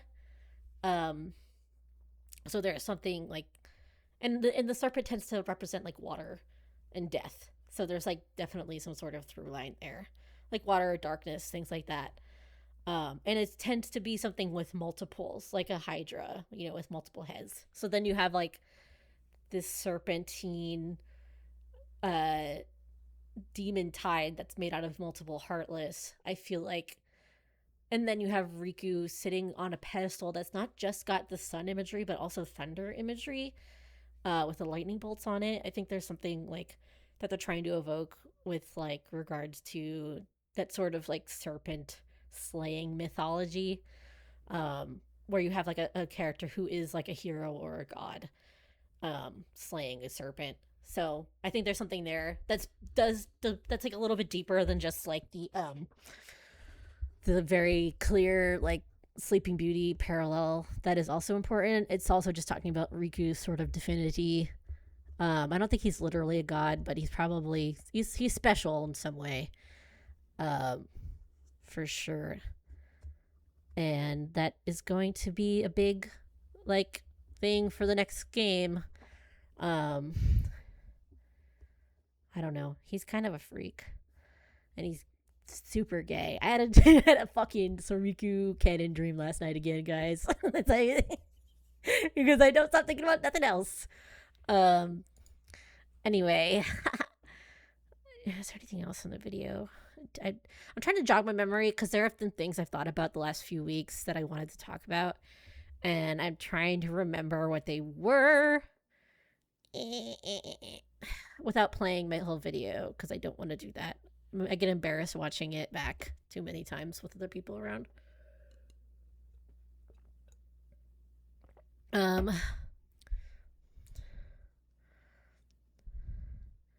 Oh yeah, I mean, yeah, there's definitely snake shit in the Bible shit. I mean, my dream was fucking weird. Like a dream is like weird fucking dream, but it was like I was watching. It was like a Kingdom Hearts 4, but it was a movie instead of a game. And Riku admitted to Mickey, he was like, "I'm in love with him," and I was like, "Yes, I was right." I remember the whole time in my dream, I was just feeling very smug. I was like, it's like, fuck exactly how I would feel in real life. Literally, like, I would just feel very smug. I mean, I'm going to be squeeing. I'm going to squee. And I'm going to maybe jump up and down and stim happily, I guess. Um and I'm but I'm also going to feel so smug. As we all should. We should all feel smug, I think. Like super duper smug. Yeah, exactly. Um yeah, I think we'll all fucking cry. We'll feel every emotion at once when this drops. Oh, I didn't talk about this. But even here, like when you have Sora like doing his shit run, and they were like, "What if it looks like all the time Sora's run before with his freaking hand out?" Oh, what's that? He's getting Kingdom Key. Oh, remember the first time he did this? It was because he was getting Kingdom Key. Isn't that crazy? What are you reaching for, boy? What are you doing? The light in his hand too. I know it's the Kingdom Key, but like Kingdom Key has always been related to Riku. You know, it was Riku's first, but it's also probably yeah part of Riku's heart, and I think like the lore of the Master of Masters that Nomura invented was also a way for him to explain what's happening between Sora and Riku in Kingdom Hearts 1, because he was like it's like an interview where he talks about how the Master of Masters know how to forge keyblades, but not like literally forging, but like how to bring one out of the depths of a heart. It's like literally what he says. I'm like, dude, is that not what fucking Sora did to Riku? Like, come on. Um, and obviously, like, yeah, you could put that in the Sora is mom fucking argument if you want, but I refuse. I fucking refuse. I refuse. I don't. I don't like Sora as mom. I really don't. And I know it's possible. I just don't like it. I don't think he would do that. I don't know. I feel like he's really way more self-sacrificing than he is like willing to sacrifice other people. And I don't think he'll never be that tall. So unless he somehow possessed someone else on purpose, it's not going to be him. He will never be that tall. He's never going to be that tall. He's never going to be voiced by Ray Chase. Um he's never going to be good at fucking computers. I know. Sora's like, I guess I'll die. Since the first game, he's like, well, the only way for this problem to be solved is if I kill myself. Well, stop. Please stop, Sora. Sora, stop. Yes, he can't computer. He's literally a fucking millennial. I love him so much. He's so cute. I can't computer. Why do you sound like you're fucking 35? I love him. Oh my god. It is funny. You know, I can't, it's hard for me to buy that he's a fucking teenager sometimes because of his writing. They don't go to school. So I'm like, I mean, this is just a young adult to me. Sorry. Um, and also he's voiced by a like almost 40-year-old. So it's like, okay, there's some sort of cognitive dissonance in my head. That's ridiculous. He's so cute though in these. I'm really excited.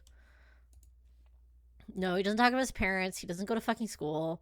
Like he doesn't do all the normal child things. So it's hard for me to like uh it's hard for me to think of him as like a fucking kid sometimes. Yeah, Sora is like super millennial sometimes. I'm like, why are you such a millennial?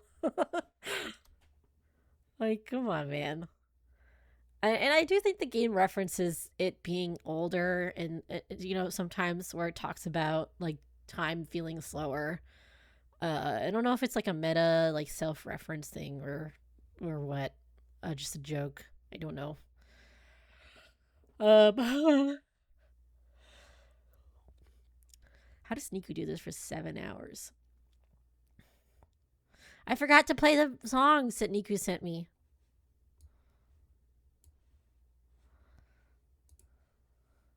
You can send me their playlist that doesn't trigger copyright. So I play it. And now we can listen to it. There we go. Because I'm just talking over silence right now. I have no idea. I mean, it could be Zlushu. It could be... I mean, I don't know. I don't know. Someone smarter than me can figure it out. I'm not, like... For me, when I theorize, I'm not so good at, like, guessing the identity of, like, figures. Or, like, which Keyblade... Like, I don't think I'll have a good guess about what this Keyblade is. I just, like... This is why this trailer I feel less compelled to make something about, because there's no symbolism to pull from that I could see or find. Like, like there's little things that, you know, you could add to the video, like obviously like this whole message about darkness manifesting because of them arriving, but I felt like that was already kind of obvious from the first trailer. Like, I don't know. The way that they react is very clear that they haven't seen a dark side before. And we already have Cucks telling you, like, you know... Yeah, true. But obviously it changes it a little bit. Like, there's a little nuance here where this, you know, Sora might not have brought all darkness to Quadratum, but he might have been a catalyst in some way. To maybe trigger it to form into Heartless, or trigger the dark side to form. You know, and he was necessary for someone's plan to be there. Yes, it's very tasty, and it's so related to his, like, feelings about Riku. And I was talking about this before, but since you just got here, how clear it is to me that they're not going to do this whole, like, Sora misses Kairi, and that's why he's so sad, sort of thing, because the way they part ways in 3 is so final. And they continuously, since the first game, have had this message of even if we're apart, we're not alone anymore, right? So there, like, is this, like, sort of bittersweet parting where they have, but, like, obviously he's not gonna, like, not miss her. But I don't think that's going to be at the forefront of his mind, because there's something missing. Like, the biggest, the kind of conflict he's going to have in the next game is about the thing that's missing. Which is, you know, his memories and maybe his love for Riku. I think the reason why I'm, like, kind of caught in this idea that it's not just amnesia. Yeah, no, for real. I do think it would have been more like, I'll come back to you, I promise. You know, that sort of thing. Like, obviously, there's, like, the oath to return, and you could argue, right? You could argue, oh, he made an oath to Kairi to come back. But, like, I don't really think that maybe that's a red herring, maybe it's true, I don't know, but there's more unresolved with Riku than there is with Kairi. Yeah, the only thing that he has that from Kairi is the Wayfinder, but it hasn't been brought up in a meaningful way. It's not like in Kingdom Hearts 2 where he, like, looks at it, you know, and you have a couple cutscenes with it. In Kingdom Hearts 1, he'll look at it too. Like, he when he enters the end of the world, he looks at it. In Chain of Memories, he's looking at it. Like, he kind of just doesn't think about it after Coded. He just doesn't look at it anymore. The only time it shows up is when it's Oathkeeper. So I don't know that they're gonna really bring it back as, like, a strong, like, oh my god, he misses Kairi so much. Because, like, it's like Winnie the Pooh. Like, part of departing from her is growing up, right? So, it's just this, like, bittersweet fact of his life. Yeah, end of Monsters Inc., but also, like, you know, end of even the Pirates world. Like, everything is about departing, but it's not this different. Like, the thing with Riku, like obviously, there's just that thing that's missing, something that Sora's trying to reach. Yeah, I know. I think Sora and Riku might return again the same way. If we do get, if Sora is able to return home. That's another thing, like, we don't know if Sora is able to return. Or, like, I think Riku has to kiss him first. That's what I should, that's another thing I should have fucking, in my video, I really wish I, like, hammered home how much I think Riku has to kiss Sora. Like, actually. Like, not even just, like, fake. I think he does have to kiss him. I know it's in my video description as a joke. Like, Riku has to kiss Sora on the mouth or he'll be dead forever. But I genuinely actually think that. Like, I remember waking up with a cold sweat and being like, oh my god. They're setting it up so Riku has to kiss Sora. Like, he has to. It has to happen. It's part of the arc. The arcs that are coming together is Riku has this, like, misery inside of him. Where he feels like he can't tell Sora something very important. Something that is related to his fall to darkness in the first game, which is very much, like, linked to these strong feelings he has for Sora. And I think linked to the idea the Master proposed about love manifesting as, like, distorted light or even darkness. Because of these strong feelings pushing people to do stuff. Literally. So he has this darkness he's locked inside of himself. And Sora has to unlock them. He's the one who opened the door to the closet. But I do think that messaging about opening the door is related to his relationship with Riku. And Riku also very likely being some sort of, like, I don't know if avatar of Kingdom Hearts. Some sort of, he has some sort of relationship to it, I'm assuming. Because of he's just special. He's got that fallen angel symbolism too, so often with, like, the one wing, just like his daddy Sephiroth. So, you know, I do think it's possible he gave up his sort of title as maybe the Child of Destiny or some sort of, like, guardian of Kingdom Hearts to Sora unwittingly, if we're, like, buying the necklace theory. And it could also be, like, a connection to Ephemer as well. Somebody proposed, I think Steam talked about Ephemer maybe having the crown necklace first. Because he has that scarf, we don't see that if he's wearing anything underneath. I think it would be pretty cool. It would be a pretty cool thing, because, you know, we don't know where it comes from, and it's, like, clearly important to his design. It is, like, the only thing that has remained consistent throughout all games, that he has his necklace. So it's just a very important special element, and we don't know literally anything about it, unless you're crazy and you look at the files from the Ultimania and you're like, what do you mean by that, Nomura? What do you Yeah, it could be that too, but I guess the reason why I'm fixated on the crown. Okay, don't be sad about necklace getting smaller in Quadratum, okay? I'll explain. It's supposed to, well, I think it's meant to give it a more, like, a realistic feel. More modern and realistic, because people don't really wear those big chains. I mean, some people do. I can't say that. But for the most part, when people have, like, a chain, they wear it on, like, a thin sort of chain like that, and it's smaller.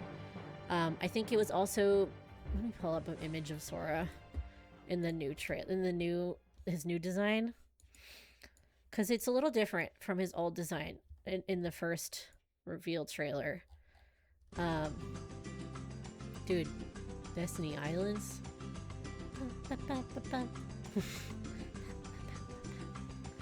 You can see I'm right next to Sora. Hi, Sora. So instead, because the previous design, let me pull it up, where he's being so cute. Go to sleep, little boy. Put it backwards. See how it rests higher up on his, like, on his chest?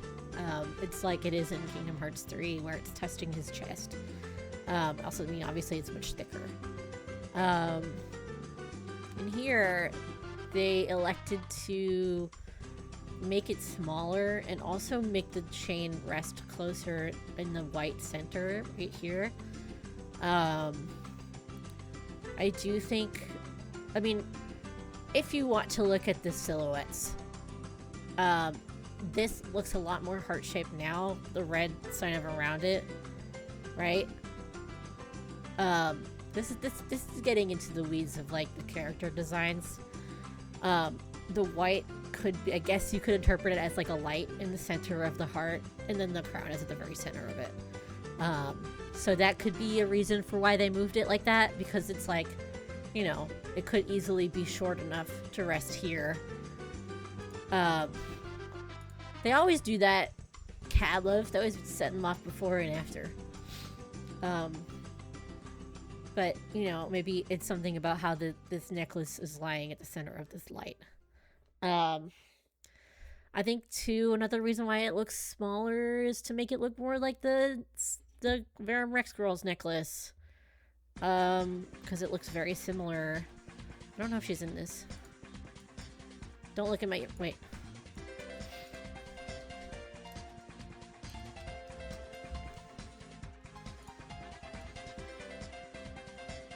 So let me pull this up real quick.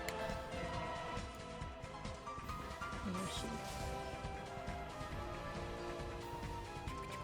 Here she is. But see how much they literally are the same chain. It's the same fucking chain. It's just as long. Hold on. Like, okay. Oh, I know. I said it in my video. She's on Shibuya Sky, and she's on this observation deck. And the building is called Shibuya Scramble Square. And the top is called Shibuya Sky. The observation deck. I'm crazy, by the way. Anyway, see how similar they are now?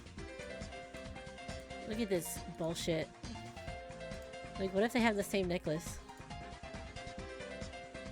Oh yeah, I'm crazy. I can see all the buildings so much now. I'm like, I know which building this is.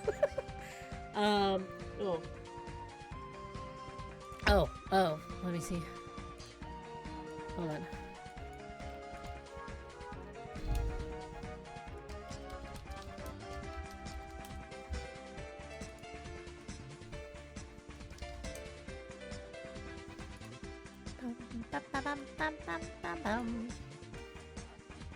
Alright, I should pause busting up on the beach.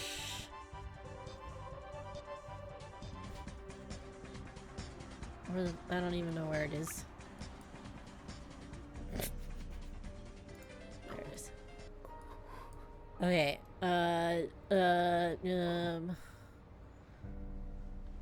Okay, so Sora clearly is in Shibuya, Riku's in Shinjuku.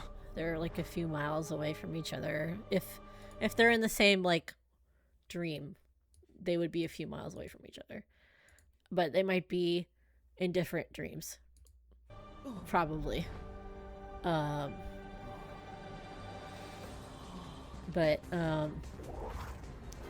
Sora eventually makes it to like the scramble crossing, I think. And Riku makes it to the municipal building. And then you get Yuzora on top of the building, yay. Sariku building number 3. And actually, oh my god, how do I turn these off? Thank you. He's on top of Hikarie in this scene. This is Shibuya Scramble Square. What? I don't think she's. Oh, don't even worry about it. She's not a female Sora. She's like Riku. She's kind of a girl Riku. They both are like Yuzora and Nameless Star are both like Sora and Riku at the same time. Like ultimate Soriku couple. She is not a girl Sora. I don't think her name is Sora either, but yeah, this is Mom. Yeah. But yeah, I think he does that pose other times too, so I was pretty sure that it was him. But anyway, okay. They rotated this building a little bit, I think. So I only have Google Maps, so I can't see how it would look in real life if you were standing on top of Hikarie. This is Scramble Square's Hikarie, so he's standing where Sora is generally. This is Shinjuku, where Riku's like over here. This is where Yozora is sitting on this building. He like does a scene hand. So he's kind of bridging the two sides of the dream, right? And also holding his hands over like this very specific, like, this is the Soriku building, right? It's two red lights that are pulsing together, like two hearts beating. And I say that it's specifically that imagery because in real life, this building has multiple different displays that it plays. Sometimes it plays advertisements for movies and does a bunch of light shows. It doesn't usually have like these flashing red lights. Yeah, it's the Tokyo municipal whatever the fuck. But it doesn't. This isn't like a typical sort of like it doesn't usually look like this. This is not just them copying real life. It's very specifically like they wanted two red lights that are pulsing. Yeah, they'll go flash different colors. There'll be static colors. Like they do all sorts of things with this building. They sometimes do projections onto it too, like they do the projections on the fucking Disney Castle in Disney World. But obviously, it's not doing that in this. It's just flashing the red lights where Yozora is sitting, and Yozora, who is literally Sariko baby, or there are two of them in him. I still don't know how Riku's heart is in him, or if it is. I keep trying to figure out how Riku contributed to him. But anyway. But then he does cute little heart hands. And he's, I think, intentionally this imagery of a heart coming together with two pieces, like two hands. Obviously, it's hard to make a heart with a shape. You can't do it with one hand. Not like this. It would look fucked up. He can't do it like those Korean boys, you know? But there is something about two halves coming together with this sort of imagery of the hands coming together. So I think, Sora is there as a sort of catalyst for darkness to spread in Quadratum, I think. Because what the Master is doing is trying to, I think, he's trying to bring Kingdom Hearts into the real world for whatever he's trying to do. And what this is in an effort to purge darkness from the world. I think, because that's his like base motivation throughout Cux is like purging darkness, in some way by like putting it inside of his disciples, or doing whatever the fuck bullshit he needs to do. But bringing Sora to Quadratum through like Xehanort's meddling specifically, as like, because Xehanort's like the scapegoat or whatever, was part of this sort of plan. And also, the other half of it is getting Riku there. And they know, he's like, okay, Riku will literally follow Sora to the ends of the fucking earth. So we don't have to worry about him so much. He'll be here. He'll fucking go there. He just has to know where to go. And he will be there. So I think because of this imagery of him like kind of bridging Sora and Riku's sides while also making this heart symbol, I think it's just kind of like sort of telegraphing his plans in a sense. Like bringing Sora and Riku together here is in effect something that will bring about Kingdom Hearts into Quadratum. Because obviously every fucking villain in this game franchise needs to summon Kingdom Hearts. They all want to summon Kingdom Hearts. Yeah, I mean, the darknesses are trapped inside of the datascape, and they're probably going to come out. They weren't going to be trapped forever. They'll come out. They'll be freed from games. Like, maybe we'll get to visit Wreck-It Ralph and we'll accidentally let all the darkness out. I don't know. We'll see what happens. I mean, Sora does meet Ralph in Kingdom Hearts 3 as a summon. That doesn't necessarily mean we'll get a world Because Stitch was a summon, and we still haven't visited fucking Lilo and Stitch Land. We haven't gone to fucking Hawaii yet. I see mommy dancing. But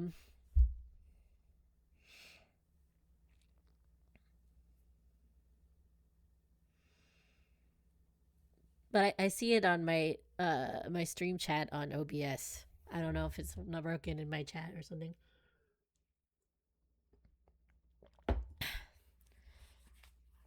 But I don't know. There's even something about him removing one of his eyes and then the eyes coming back. I don't know. There's something weird about. He's just weird. He's a freak. He's a fucking freak. But anyway, I think he's a Sariku shipper. And they have to kiss on the mouth. I'm making so much sense right now. I'm dead serious. I'm so fucking serious about this. Like they're like, I guess the whole what I'm trying to say is Sora is missing something, and he feels that he's missing something. I think I keep saying it's his love for Riku because people are like, "Oh, he's gonna have amnesia," but I'm like, love and memory are strongly linked already. I mean, memory is linked to a lot of things in this series, like chains and your entire fucking identity. There's a lot of stuff linked to memories. Like,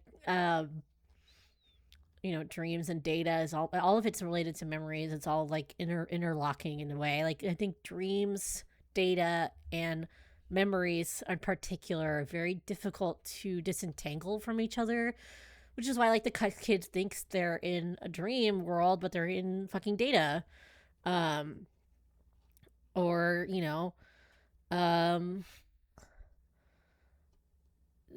even chain of memories, like he's visiting the memory worlds, but they seem kind of similar to like what the dreams are like. Dreams are interesting because they have both the past as a form of like nightmares, right? And the future as well when you're thinking about aspirations. So I think dreams kind of have a special place of also being things that are things you wish, which isn't something that's contained in data or memories. And obviously, data is just like a digitized form of memory, right? Or dreams. So I think, and it's something that's a little bit more constructed, but in man-made. I know. I wish we could have Data Riku and Data Sora come back from the dead. That'd be so cute. What was I talking about? I was saying something interesting. Oh yeah, memories. Yeah. So the reason why I'm like fixated on this idea of Sora like losing his love is because of kind of Sora talking about how about losing the power of waking. He doesn't understand what the power of waking is and why he has it.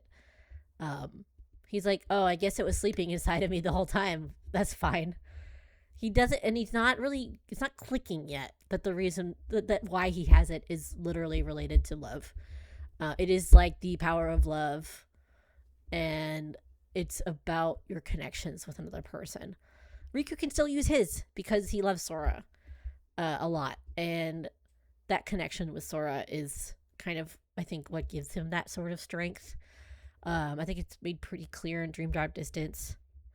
Even though they're like, oh, unlock the 7 keyholes and you'll get this power. Like, I think the part that's more important isn't so much the unlocking the keyholes as it is like, because Sora did too, and Sora doesn't get the power of waking. Like, because he doesn't fucking get it. Doesn't get it. And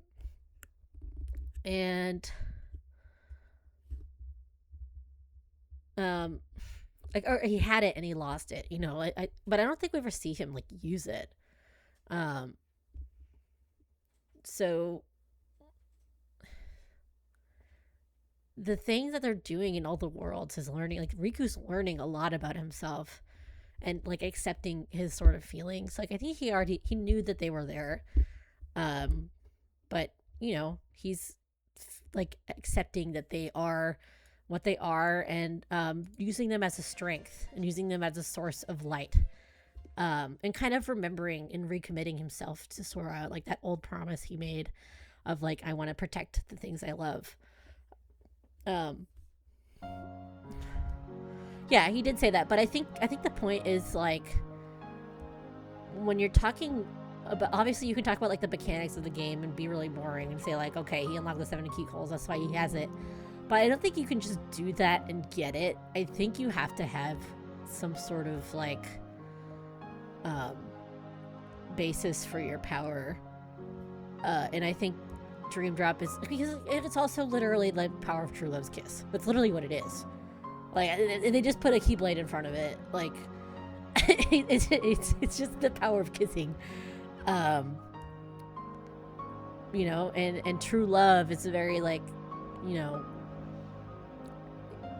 it's just like, it's soulmates related, right? So it's like all these people are meant to be, like, it's very like romantic and very Disney and very like I don't know, it's I think it's just special when it's two boys. Anyway, so Sora also unlocks it because you know, he's not okay. Another reason why I don't think it's necessary, because that's not what he's doing. He's not unlocking 7 sleeping keyholes in 3. He's not doing that. And since like he's just like, go figure it out, Sora. You can do it. Go figure it out. It doesn't matter. You go fuck off. Like, you got it. Just follow your heart. Who cares? And like all he does, like, he's learning about like separation and like sacrifice. Oh, I know, but also then you have the scene where, you know, he may be using it in to get to Riku in the Dark World, and it's literally him doing the fucking Hercules thing in Soracles, and diving into the Dark World, you know, kind of like Hercules saving Meg, and that is the point where he's getting his powers back. Even though he never lost them because he's always loved Riku. But now he did lose them, actually, for real. He for real actually lost them. And I think, you know, looking at the, you know, Twooey, the reason Rhyme has amnesia is because Beat's, like, the love she has for Beat was a price that Beat paid to get into the Reaper's game. So her love for Beat is gone, which means her memories of him are also gone. So I think love and memories here could literally happen again. Like, I think it's very like clearly like something Sora lost was his connection to, because what the power of waking also does is this is all going to be in my next video that I am working on. I'm trying so hard, guys. Part of me wanting to do this video, like this stream today, was to make myself excited again. I played Deltarune really hard for a week, and it took a lot out of my soul, so I need to reinvigorate myself with Kingdom Hearts. Like, I love Deltarune, it's great, but oh my god, marathoning a game is hard. Oh yeah, I know. I love Hercules. I love talking about Hercules and Sora, and Sora's like Hercules obsession, and his like his very clear sort of kind of self-hatred of his body and stuff, like specifically like looking at himself twice in the Hercules, or twice in Olympus, he looks at himself when his power is referred to as being weaker. He's not about the power of waking. He's literally looking at his body and being like, damn, I'm fucking small.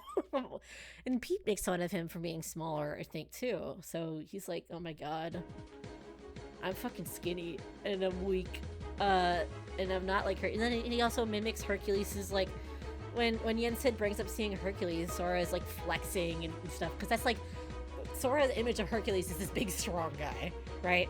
And it's also, that's his image of like the ideal hero. I think it's very clear that Sora has this like kind of really reductive idea of heroism, and I love that. I love that about Sora. I love that he has like a weird, antiquated idea of like heroism and masculinity. And yeah, it's all revolving around his like sort of comparison to Riku. I will say they intentionally make it so the cutscene where Sora first does the heart being guiding key to find Hercules is like the way the gummy ships, it's almost identical to when Sora does that to find Riku, because Riku is, you know, that he's the hero, right? That's Sora wants to find. Haha. Whatever. Yes, he is. He does definitely like have some sort of idea, and also just wanting to look like Yozora. He's like, ya quisieras yo ser tan guapo. Like, he wants to be as handsome as Riku. You know, so. Oh my god. As handsome as Yozora. Yozora is the hero he's supposed to be, right? So that's why he's like he's not Yoriku, right? He's Yozora, because he's supposed to be like, you know, the opposite of Sora. In a lot of ways, Riku is Sora's opposite as well. But, you know, he's all the things Sora wishes he was. He's strong, he's really powerful, he's handsome, he looks like Riku, he's got a girl he's rescuing. These are all kind of like Sora's sort of ideas of like heroism, that I think are like kind of going to be part of the sort of drama going forward, because Sora is still hate himself disease, might still think he's not strong enough, might think that Yozora, you know, if Yozora becomes like an adversary or something, or even an ally, thinking Yozora, like, you know, he's the Verum Rex, he's the true king, right? Like, you know, he's more worthy than I am. Riku's more worthy than I am for this title. Riku's the fucking Keyblade Master, I'm not. You know, that sort of like, that resentment might come up. Because Sora has always been jealous of Riku. Riku's the one who fell to darkness in the first game, but Sora has always been jealous of Riku. And Riku's always been jealous of Sora. Like, you can see it in Sora's face when Riku beats him in the race. You know? And, you know, the Islanders, the other kids talk about, you know, Riku being stronger than them and being better for Kairi, all those things, like, rubbing it in Sora's face. So I think that sort of part of the relationship still exists. Riku doesn't feel the jealousy he felt, but Sora still has that, and it just hasn't like tipped him over into darkness yet. I know, but I think that's maybe where the resolution might come, is Sora realizing that, you know, he is perfect the way he is. You know, he is perfectly Sora, and he can admire these qualities in someone else without needing to have them, or needing to hate himself for not being those things. So he can be attracted to them without, like, you know, having them himself. That might be some sort of resolution they could bring it to. Like, I genuinely think Sora is just attracted to like masculine guys. I think that's just true. Like, if I'm being honest, I don't even think I'm gonna be so real. I think Riku is very like, I love Sora. Sora is the only one in my life that I need. I love Sora so much, and if I don't go with Sora, I'm gonna die single. This is Riku's life. Like, I don't accept other readings of Riku. This is how I read him. Sora, I think Sora, like, Riku's his favorite, right? Riku loves Riku. Riku's his favorite, but he's also like,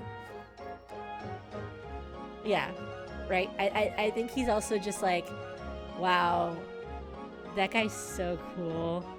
And like twirling his spiky hair. He's like, wow, he's so cool. Oh my god, that was so awesome. He's so strong. Yeah, Riku is his best friend and so sexy and so sexy guy. And he's so devoted. And he's his right hand arm man, and he's his silly rabbit. Oh, and something else too. Yeah, it's just laughing at his finger.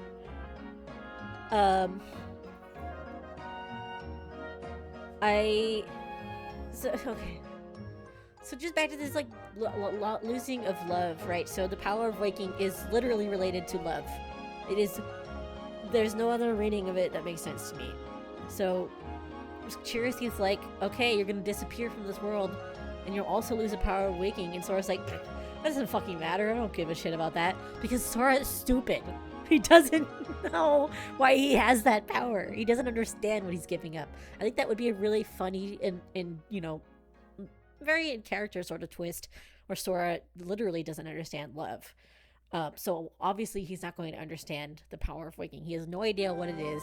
He doesn't know why he has it. He doesn't know what it's doing. He doesn't fucking know anything about it. He uses it wrong the first time he fucking uses it. Well, the first time we see, like, not the first time he uses it, but one of the earlier times, he just uses it backwards. He uses it backwards and he fucks himself over forever, right? So, you know, he doesn't fucking know what he's doing. Yeah, you know, so I think it makes sense for him not to understand the gravity of losing it and what that would mean. Obviously, he's already kind of forgetting pieces of Riku by the time he's in Remind, in that part, because it's clear to me that he cannot remember Riku at all. Anytime he's in the final world, Riku is gone from his mind.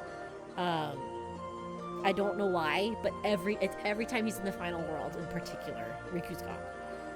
Obviously, too, he remembers in Remind, he does forget Riku.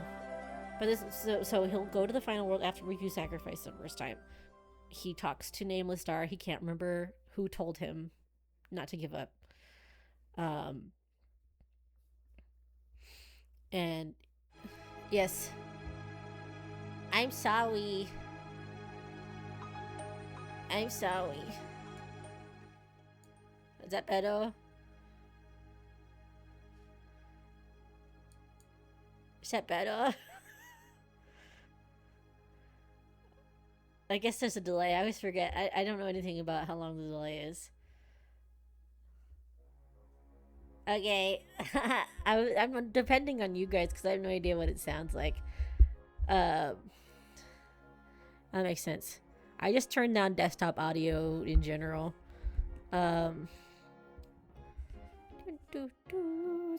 Anyway, oh,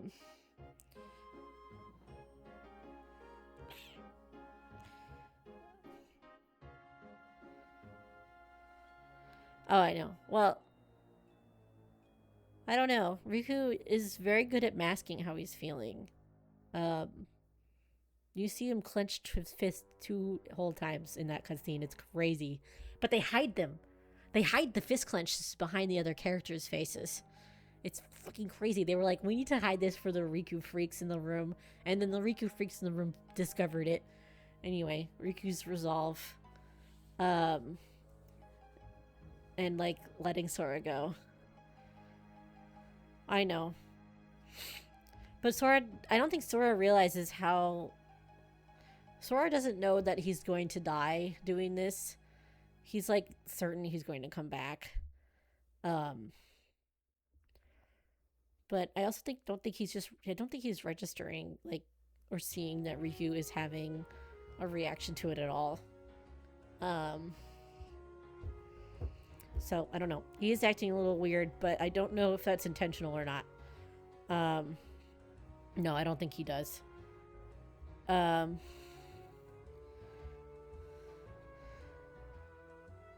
But anyway, what was I talking about? Yeah, so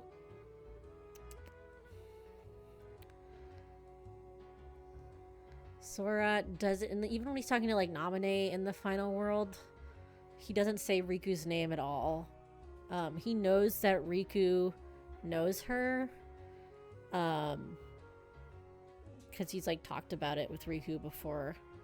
So he knows Riku. Yeah, he names like fucking Donald and Goofy and Mickey as people who would miss Naminé. He, like, names the most fucking random characters ever, like Roxas. Like, okay, like I know they've talked more, but you know, I mean, obviously he doesn't fucking name Shion, I guess, but he doesn't know Shion. He doesn't fucking remember Shion there either because Shion hasn't come back yet. So never mind, I did say that. So he mentions other characters, but he doesn't fucking say Riku's name. He doesn't say fucking Riku. And then he's like, someone I know will come get you. He said that in Japanese. He says someone, it's the person you want to see most will come get you.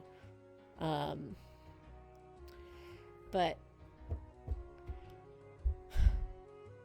yeah, a friend. He says like some person. He says some like, he says Ko, which is like a kid. Some fucking kid told me this. Some girl. It's very weird pronoun usage.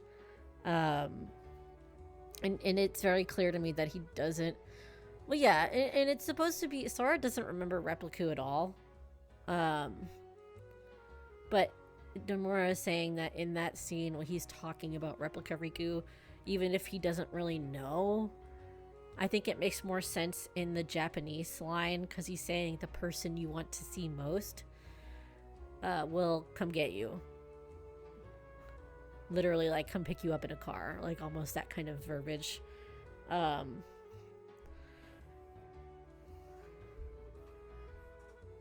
So, you know, I think he has a feeling in him that Naminé is special. Like, Naminé has someone that's special to her, but he doesn't actually know who it is. So he's forgotten. Obviously, he's forgotten Replica Riku, but he's also forgetting Riku in that moment. And then he goes back. He sees the sacrifice again. He remembers it up to a point. No, yeah, he did. He definitely spent time with Naminé. And Sora knows that Riku knows who Naminé is. So it's weird that he didn't say Riku at all. It's really weird to me. Especially paired with the Nameless Star cutscene and Sora not being able to remember like anything Riku said to him. And Sora, like, not really... When he wakes up in the final world, he's not, like, freaked out about Riku. Like, he just saw Riku fucking kill himself. He's like, where are the others? Like, he's not worried about Riku, he's worrying about his other friends. He doesn't... There's just something missing there. And it happens again as he's diving deeper into, like, chasing the Lich. It's clear... yeah, it is. In Kingdom Hearts 2, and I think Day's novel, but mostly the 2. It is, but I don't think Sora knows about it that much. But he knows that Riku knows who she is. Because he's like, oh, I didn't have a chance to thank Naminé, and Riku's like, well, then this is over, you can thank her all you want. You know? So he knows that they know each other, clearly.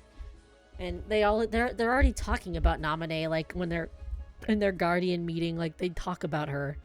But yeah, you know, he doesn't remember, like, you know, after, I don't know, we don't know exactly when he forgets again.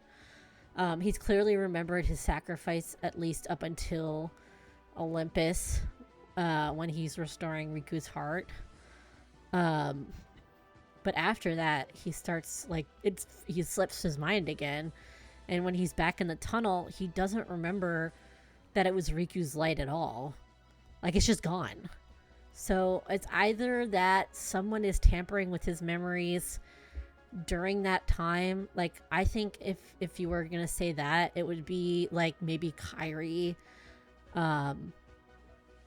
trying to keep him safe from these painful memories. By, like, keeping them contained, or it's Yozora holding on to the memories after the sacrifice happens. You know, a shard of Sora and maybe Riku's hearts, like, flies into Yozora, or is intentionally placed in him as some sort of container, and that's why he can't access them. But there's like so many possibilities too of like also Sora not remembering because he used the power breaking wrong.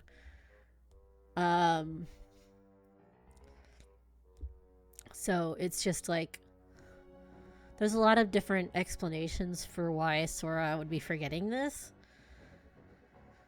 But he does pay a price. And we aren't told what it is.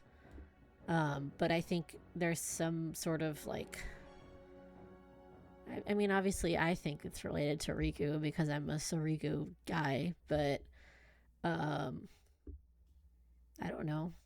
Could be anything.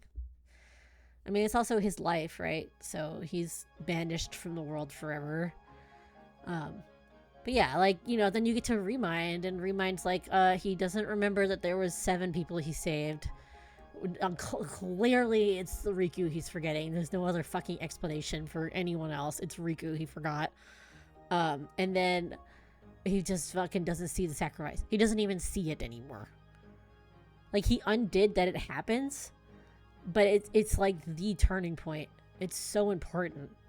So, like, he undoes it, but it still happened because it was necessary for the whole sort of survival of everybody. So, it's just a blank space, and it's missing from Sora, and it's like Riku's big declaration of love. And something that Sora had a realization about when he's flying through the fucking light tunnel. Like, boy, what did you fucking see? What did you see in there, bro? What did you realize? But yeah, there's some sort of unchaining of his memory, and like maybe someone's trying to keep him safe. Maybe the memories need to be protected for some reason. Maybe it's a price Sora paid. It could be all of those things. Like, I don't know. So, I mean, like, the memories are linked to it, but I think also Sora's feelings for Riku have been a part of the price that Sora paid. And something that he's going to have to rediscover. Like, even if he doesn't reclaim them in a meaningful way, like, get them back, I think he's just gonna fall in love with Riku again. That could be something they do, which would be so cool. Is if like Sora knows who Riku is, and he's like, but he doesn't have the same sort of like something's missing. He doesn't know what it is. So you just have to figure out what those feelings are, those sneaky little feelings that he didn't know about.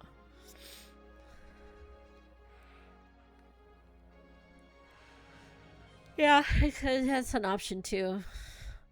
But oh my god, if they have like an arc of Sora, like, you know, being charmed by this sexy guy, I'd be so happy.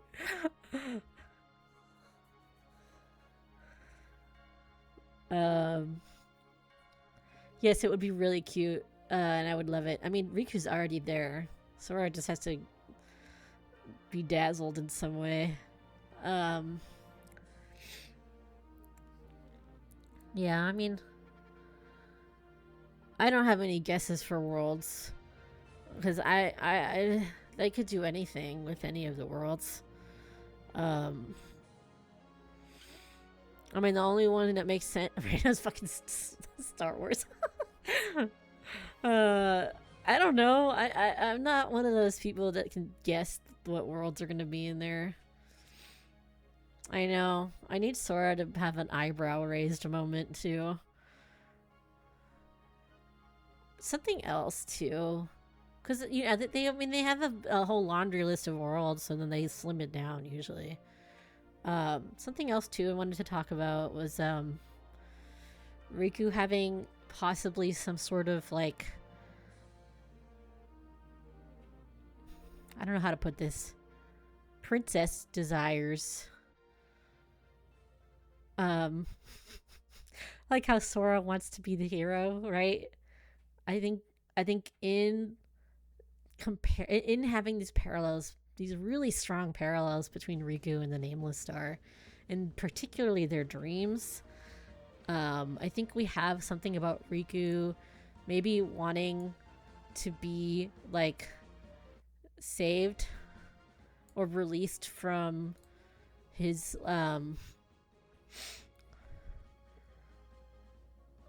should be released from his self-contained prison of never talking about his feelings. I don't know. There's some sort of like, yeah. I think there's a part of him that. I mean, I don't know. Like, obviously, he's being a Cinderella, right? In when he's talking to the fairy godmother. So, you know, there's something about Sora being like a Prince Charming, right? I mean, I think they both have, like, Sora has like an inner like masculine part, and Riku has like an inner feminine part, and not in a way like one of them's the girl, one of them's the guy. It's just like I think it just makes them feel more like complete people. Where they have different aspects of like these kind of gendery kind of feelings. Where Riku does have this more like maybe feelings and insensitive part of himself that he feels like he can't express. One that is full of dreams and desires, and this desire for this like prince to like to be with him, you know. Because they really do like. I know people are all like, "Oh, Sora and Nameless Dark look really similar." I think she just looks like Stella. I think I mean, she's a brunette now, so yeah, there's a point for her being a Sora clone. But she just, if you look at the design for Stella, especially after she was redesigned right before they swapped it to Final Fantasy 15 and before she was scrapped, she looks identical to Stella. They look exactly the same. Like their lips and their eyes, everything's the same shape. The hair is the only thing that's really different, and also the necklace. So obviously there's like the Sora elements are her brunette hair and her necklace. Oh, I love it too. It's my favorite thing in the world. I love it so much. Like, even within the same couples, like Beauty and the Beast, they have been both Sora and Riku. That's the one that came to mind first. Gabby, images for you. What?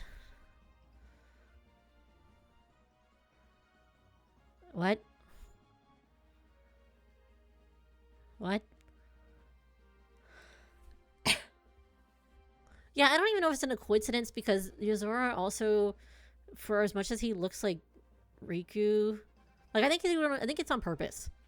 I think it's an on purpose thing where she is similar to Sora and she's also similar to Riku in the same way that Yozora is like a fusion of them. I don't think that it's unintentional. So yeah, because Yozora is a little bit more like Sora than he is like Riku, even though he fucking looks identical to Riku. I know you sent me that. I see it. I know.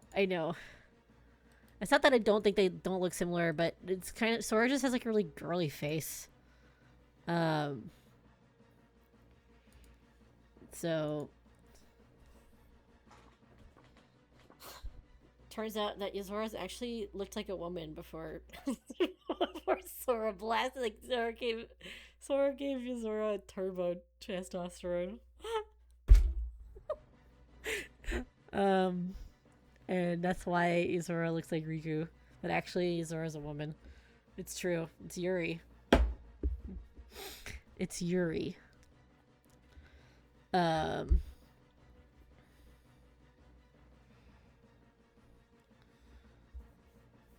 can't remember why else I think she is a Sora parallel. Obviously, some people think that her name is Sora. I don't think it is. But it's my opinion. Because it would be funny if his name was Yozora and her name was Sora. It would be weird. Sorry. But whatever. Then you have Yozora, Sora, and Sora. Okay. Like maybe I'll eat my own socks. Maybe that is her name, but I don't know. I feel like he's saying your Sora for a different reason. Like he thought Sora would look different. Like he's like, damn, you look fucking weak. I was imagining some buff guy, you know, something like that. Oh, just kidding, but I don't know. We have no idea why he reacts that way, and he's genuinely just acting really fucked up and weird. I don't want to listen to Jungle.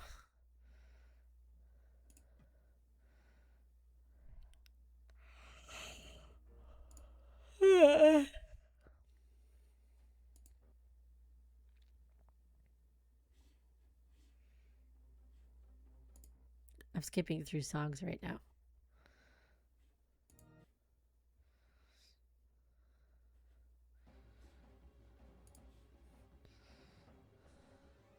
I'm joking. I don't think they're actually Yuri, but that would be really funny, wouldn't it?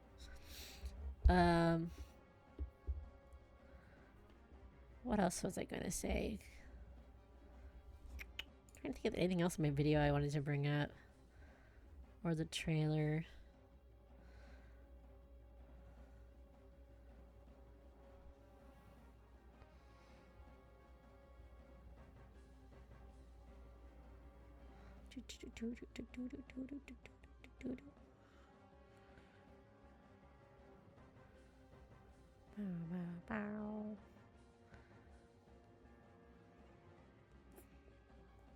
I'm just trying to refresh myself on what I talk about.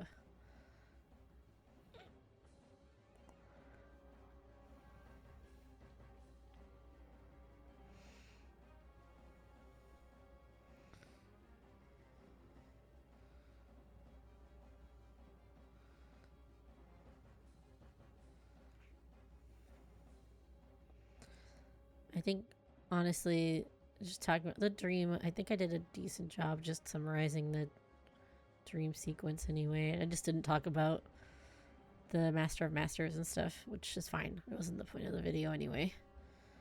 So Riku.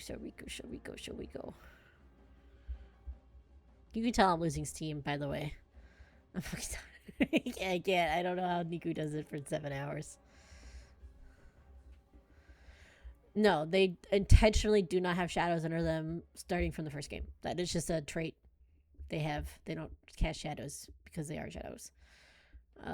They are darkness, so they don't cast shadows. It's just a thing.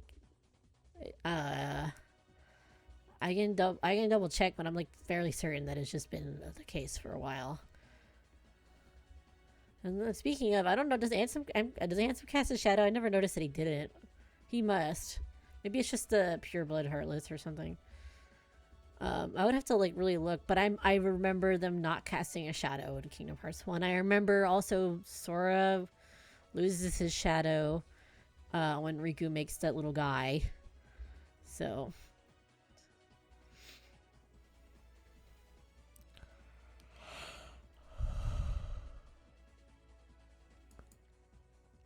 yeah, his boobs shadow.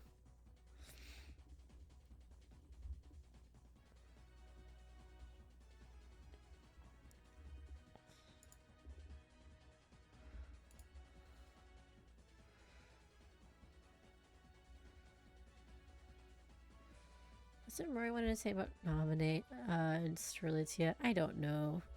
I thought that was a good point though about how they're like over these particular Soras. Anyway, and she's also sleeping for some reason. I don't know why she's sleeping. I just thought it was a neat detail. Maybe it's because she's dead. I didn't elaborate as to why she might be sleeping. I just said she was asleep. Just so you know, she's sleeping. By the way.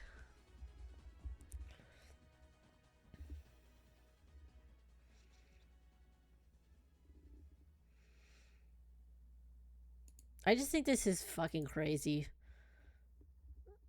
How in the ending of the 2, they just do the fucking Kingdom Hearts 1 opening together. It's so annoying. I hate the Kingdom Hearts 1 opening. I love the Kingdom Hearts 1 opening. I mean, I don't know if she's gonna have the same power. I know.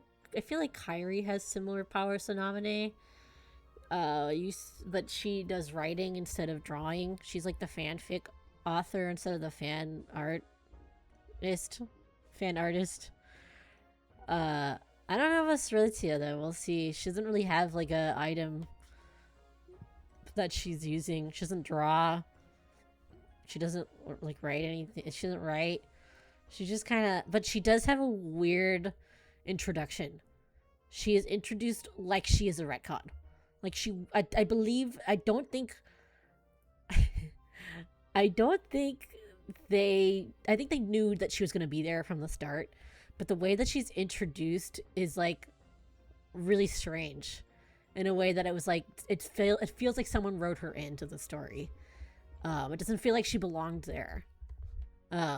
Just because she just comes in, like, you only really see her in flashbacks, where she's like just kind of watching you. So she's weird, and also Treasured Memories plays over her when she is in a cutscene. That's just like the song they use for her. And that's a song they use for Kyrie and Sora hanging out in Naminé sometimes, I think. And just anytime there's memories playing, they'll play it. I don't know if it's that important. But I mean, they did intentionally do her design where she's wearing white when they didn't have to do that. So I think they were trying to make her look like Naminé a little bit. I don't know. I don't know about that. I don't know fucking anything about that. Yeah. I have this impression of the Master of Masters like he's really hands off. I know some people think he's more involved than he is, but I'm pretty sure he just kind of plants ideas into people's heads and then watches the chaos ensue. I don't think he's really doing a whole lot of action. But yeah, Strelitzia is weird. I'd have to watch Cux again to really get a good feel on her, but I do think they're intentionally making her look like Naminé, for some reason. And I really think it's something to do with the time skip as well. So, yeah. And maybe it has something to do with Sora's memory. Like maybe she knows what's going on with Sora's memories. Maybe she knows about Yuzora. Maybe, I don't know. We don't really know a whole lot about what she's doing. So we don't know who she's working with. We don't know. We don't really know anything. We don't know, like with the new cast. We don't know if Sigurd's a good guy. I think he might be a little bit of a shithead. But he was helping Brain. But we don't know his motivations. We don't know anything about Luxord. We don't know if Luxord is going to be our adversary or ally. Like, we don't know. We don't know anything about Volley. We don't know what he's doing. Like, we have no idea. We know Strelitzia is nice. But that doesn't mean she's, like, not working for someone or being manipulated by somebody, But yeah, we just don't know. We fucking know. No, we don't know. We don't know. It's shit from fuck. We know. The only thing I know is Surigu. But yeah, Sigurd looks like a shithead, and also he narrates the trailer from 2022, and he's being a little mean. He's like, well, if you try to go back to your world, you're not going to end up there. He's being a bit of a bitch. Like, your possibilities are endless. Yeah, me too. When they're just guys. Play again someday. When we're just guys. Play again someday. When we're just guys.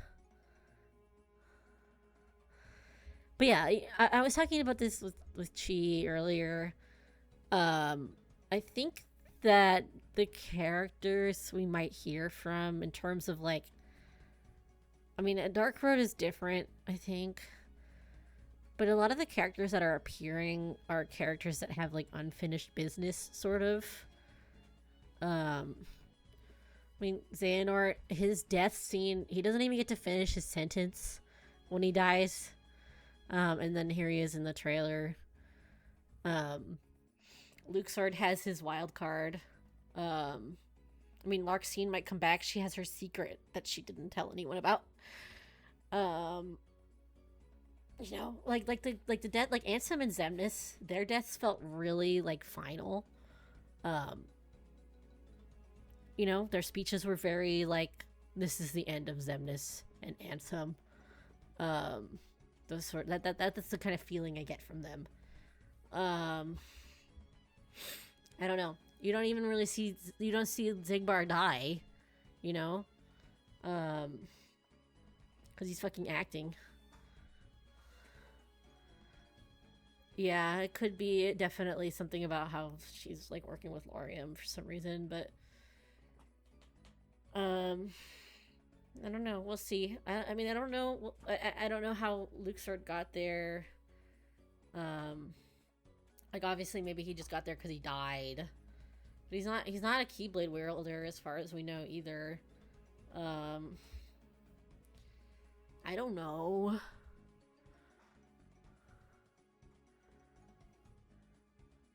Yeah, no, you see him fall, but you don't see him like die. Because he doesn't die. He's just Lushu. He was just fucking around. He faked his death.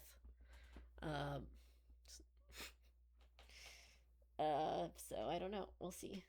I just don't know. Like anyone is on the table. Oh, I don't know. So I know that the drop sound plays in Olympus when he's saying, "May your heart," and it goes whoosh. I don't remember his death scene. Anyway.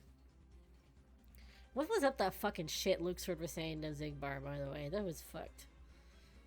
Anyway. If my coworker started talking to me in riddles like that, I'd be like, what the fuck are you saying, bro? Stop. Stop it. What are you talking about? Why is it when you talk about a black sheep and a white sheep? Goat. I was a goat. Bro, what the fuck?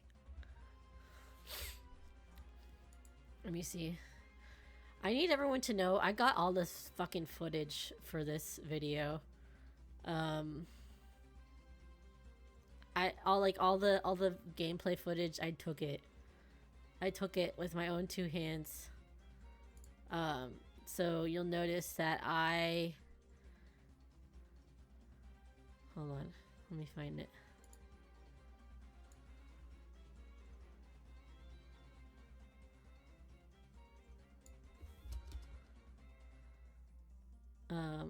Where is it?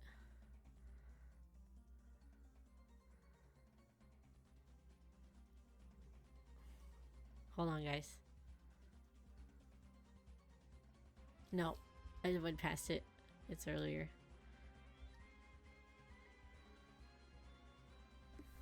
See, I made him shoot me. I got Sora shot by two different guys for this stupid video. And I don't know if anyone cared. I thought it was funny. I had to like go through different save files to get to that too. I didn't really have one like in the right place, so it took me like extra time to do that.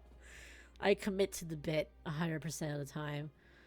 I also got all the video footage of Yuzora fight.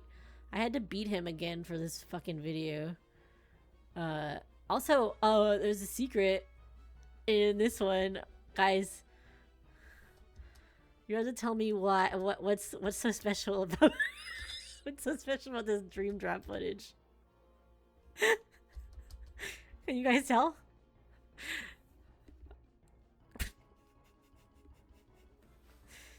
You have to tell me if you notice what I'm talking about. I did something very special. You know what it is. Don't spoil it. I already told you.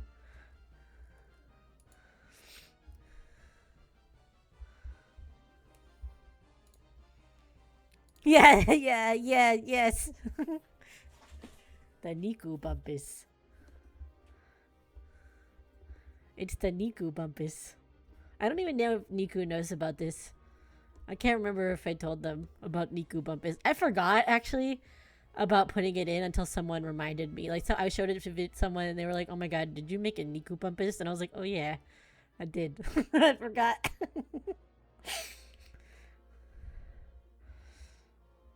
Yeah, too bad I didn't know Suckboy Tony would show up today. Otherwise, I would have. Anyway, my Niku Bumpus. What else?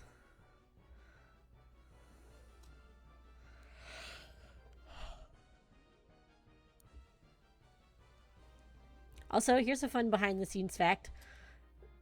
For some reason on the Steam port in Dream Drop, the drop animation is like the FPS gets fucked up every time. So I had to splice this into different, like I had to fix the frames by deleting some of the frames that paused so that it didn't look stupid. I did okay. I didn't do an amazing job, but I had to fix it. It looked so shitty. So I was like, all right. And it took a minute to fix it. It stutters. And I was like, I can't have this in my video. That's disgusting. I thought it was disgusting. So I was like, fuck this. Get rid of it.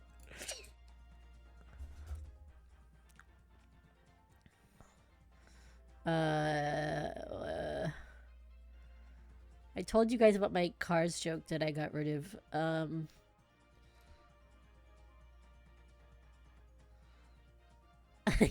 love this stupid drawing. I didn't know what to put. A lot of this. Okay, I spent a lot. I made the video pretty fast in terms of like I knew which footage I wanted, but then there were a bunch of blank spaces in the video, and I didn't know how to fill them.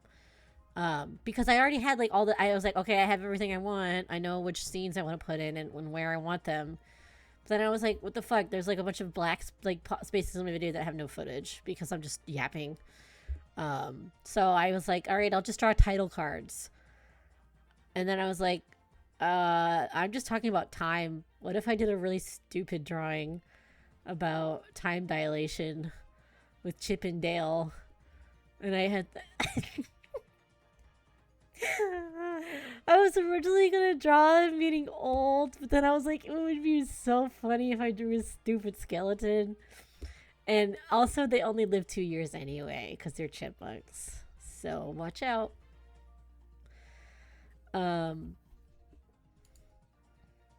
Anyway, I thought this drawing came out pretty good, too. I tried really hard.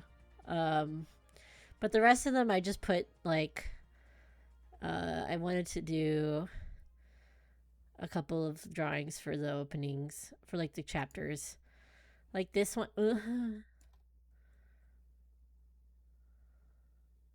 Oh, YouTube also won't let me make chapters that like break the video. I don't fucking know why. I did it correctly, it's just not working.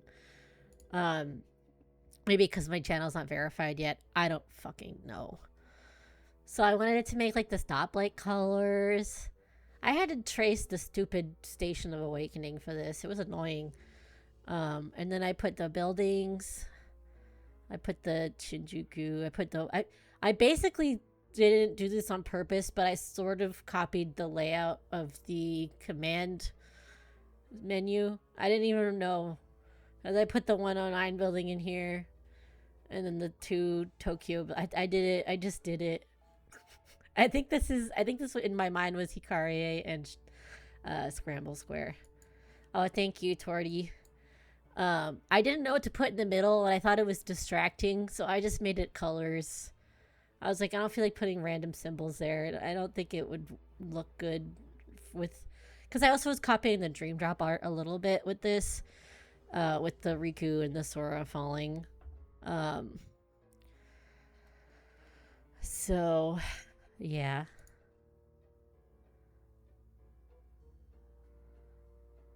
Yeah, we are Nomura's favorite children. I think he just really likes Suriku and Xehanort, so...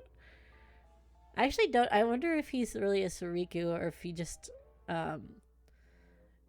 knows it to be true. And then obviously this is just Sleeping Beauty. I gave Riku a white coat. I swapped their palettes a little bit. I didn't want him to wear black. I gave him a crown, like the one he wears on his necklace. Right now, I'm getting to my end of I'm sleepy. It's only been 3 hours, but I don't know how much longer I can go on for. But I wanted to talk about the art a little bit. So this one was supposed to be like the Melody of Memory art, but it's blank. Wow, because like the memories aren't there or something. Wow, it's so deep. And then I wanted to draw Charity being like fat, and cute. I don't know. I didn't feel like drawing a throne, so I just put a normal ass chair. Yeah, it's so deep and it's so cool, and Charity is so cute and fat.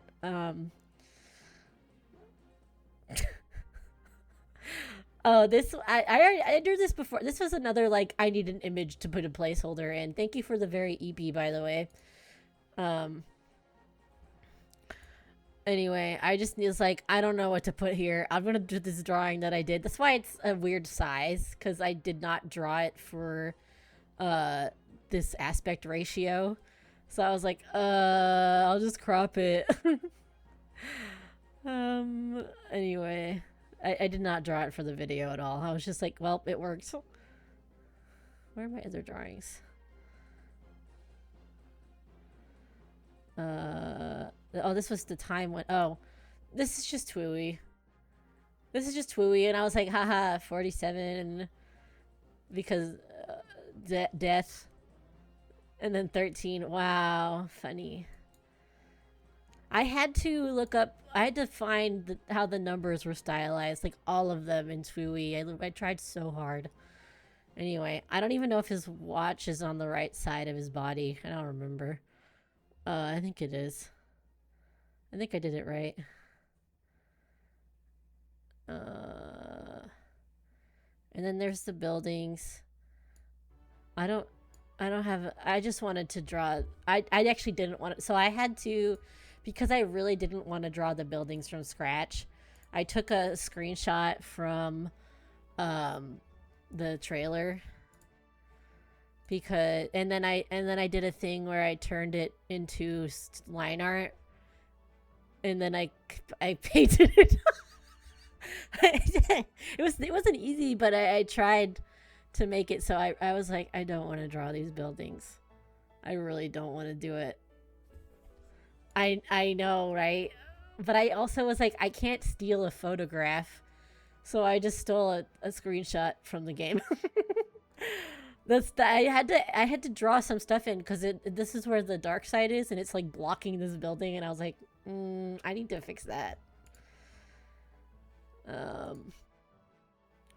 Anyway, that's why I don't look at it too hard, because there's definitely mistakes in there. Oh yeah, my beautiful drawing. My map. I'm trying to think of where the new trailer has the park. I'm trying to find it on this map. It's right here. This is that park that is in the trailer where they have like all the arches and stuff. And the dark side is standing like over here. And he throws Sora into like a building that's over here. I couldn't find the exact building in real life. I don't think it exists. It's a fictional building. But anyway, he's standing, and his back is facing this way. He's facing this way. But yeah, this is where he is when he's running in the first trailer. Like, this is where his apartment is, right? This is where he lives for the time being, and he's looking this way. He's running. I think he's running down this street. Maybe no. Well, I fucking don't see it. It's this street I think he's running down. Yeah, where this little like weird structure is. So he's running towards the dark side down this street in the first trailer. And the other trailer, he's on the other side. He's like standing on the station that's over here. and then he jumps up to the dark side that is like on the other side of the station. So it's a little different. This very very slight difference in where it's placed. I don't know if it really means anything. I don't know why they did it. Maybe they just wanted to be able to throw Sora through a fucking building, you know? Like, that's cool. I worked so hard to get all these screenshots. Anyway.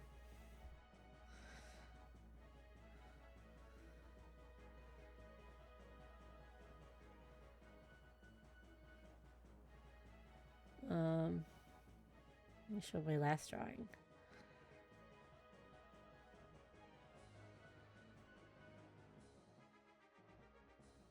What the fuck is it?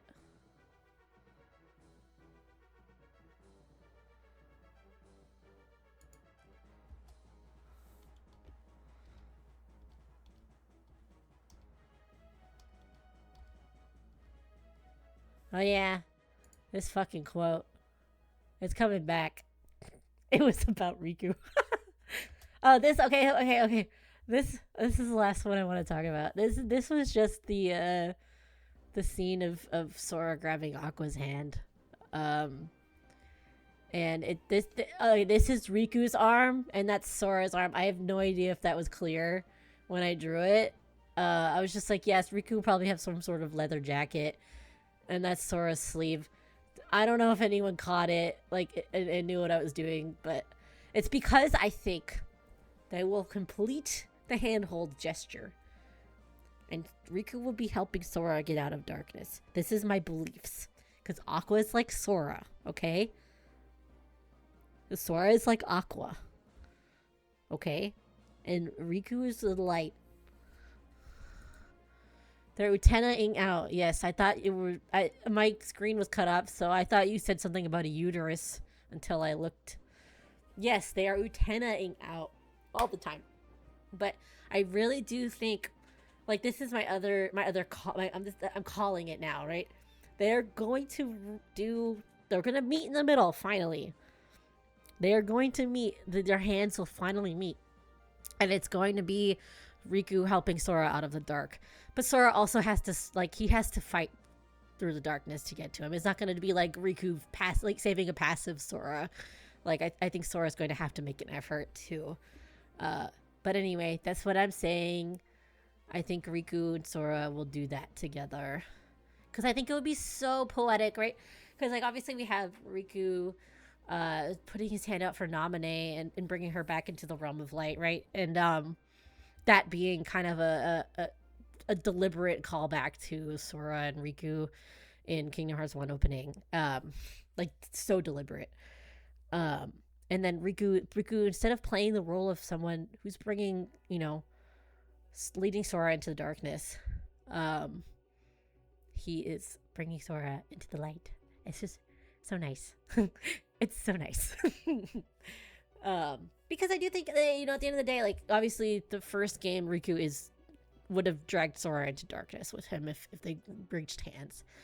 But there is a great light inside of Riku. I think that, didn't want to harm Sora. Even loves Sora, perhaps.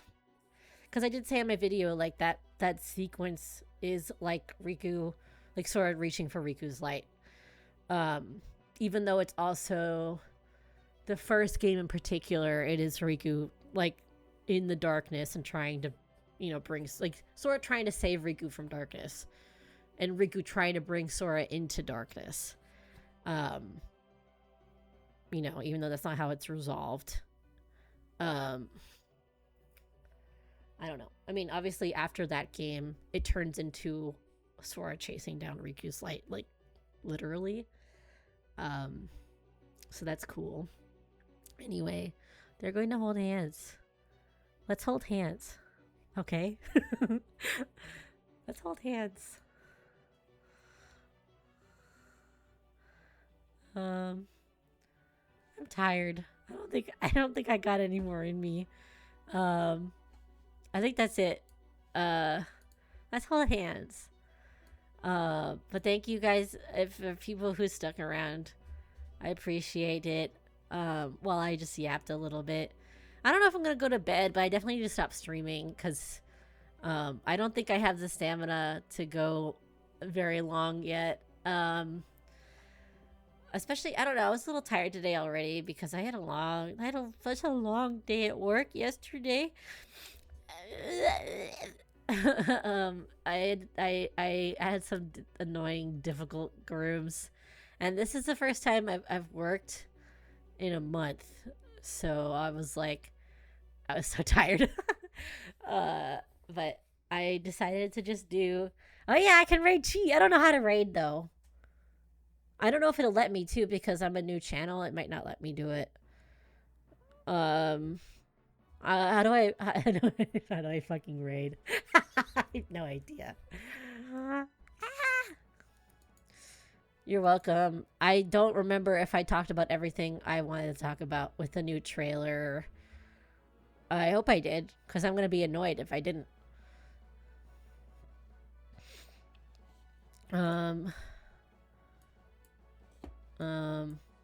Okay, I mean, I talked about, like, how I think Riku is in Verum Rex. I think that's the big one.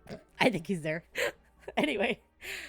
I don't know how to, I don't know how to do a raid, guys. How do I do a raid?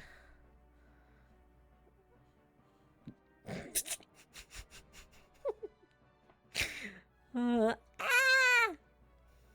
on, I'm gonna figure it out. Don't worry about it.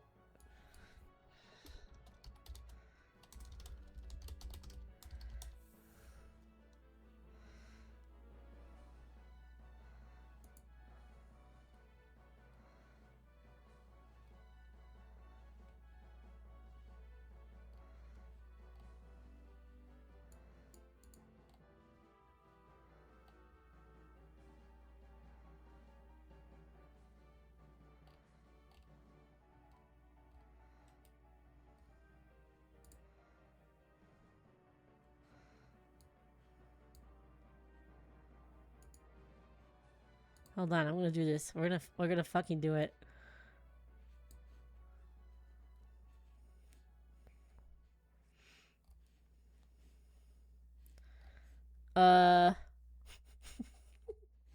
Wait. You guys can't see what I'm looking at.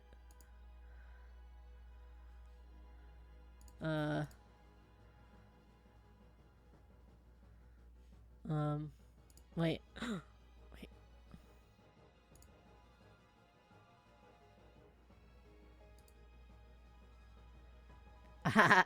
We're gonna do it.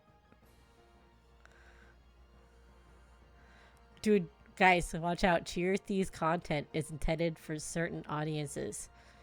It may contain drugs, intoxication, or excessive tobacco use, significant profanity, or vulgarity. This content may not be appropriate for you to watch. You guys ready? Are you scared? I think Is I'm it working? still struggling with that. Wait, did it work? I don't think I did. I don't think I did it. Wait. Oh, I have to press this button. You guys ready? We'll see. You guys ready? Get in there. More or less. Bye bye. I love I you. just need to get lucky. We're up all night to get lucky or something. Sound of the summer.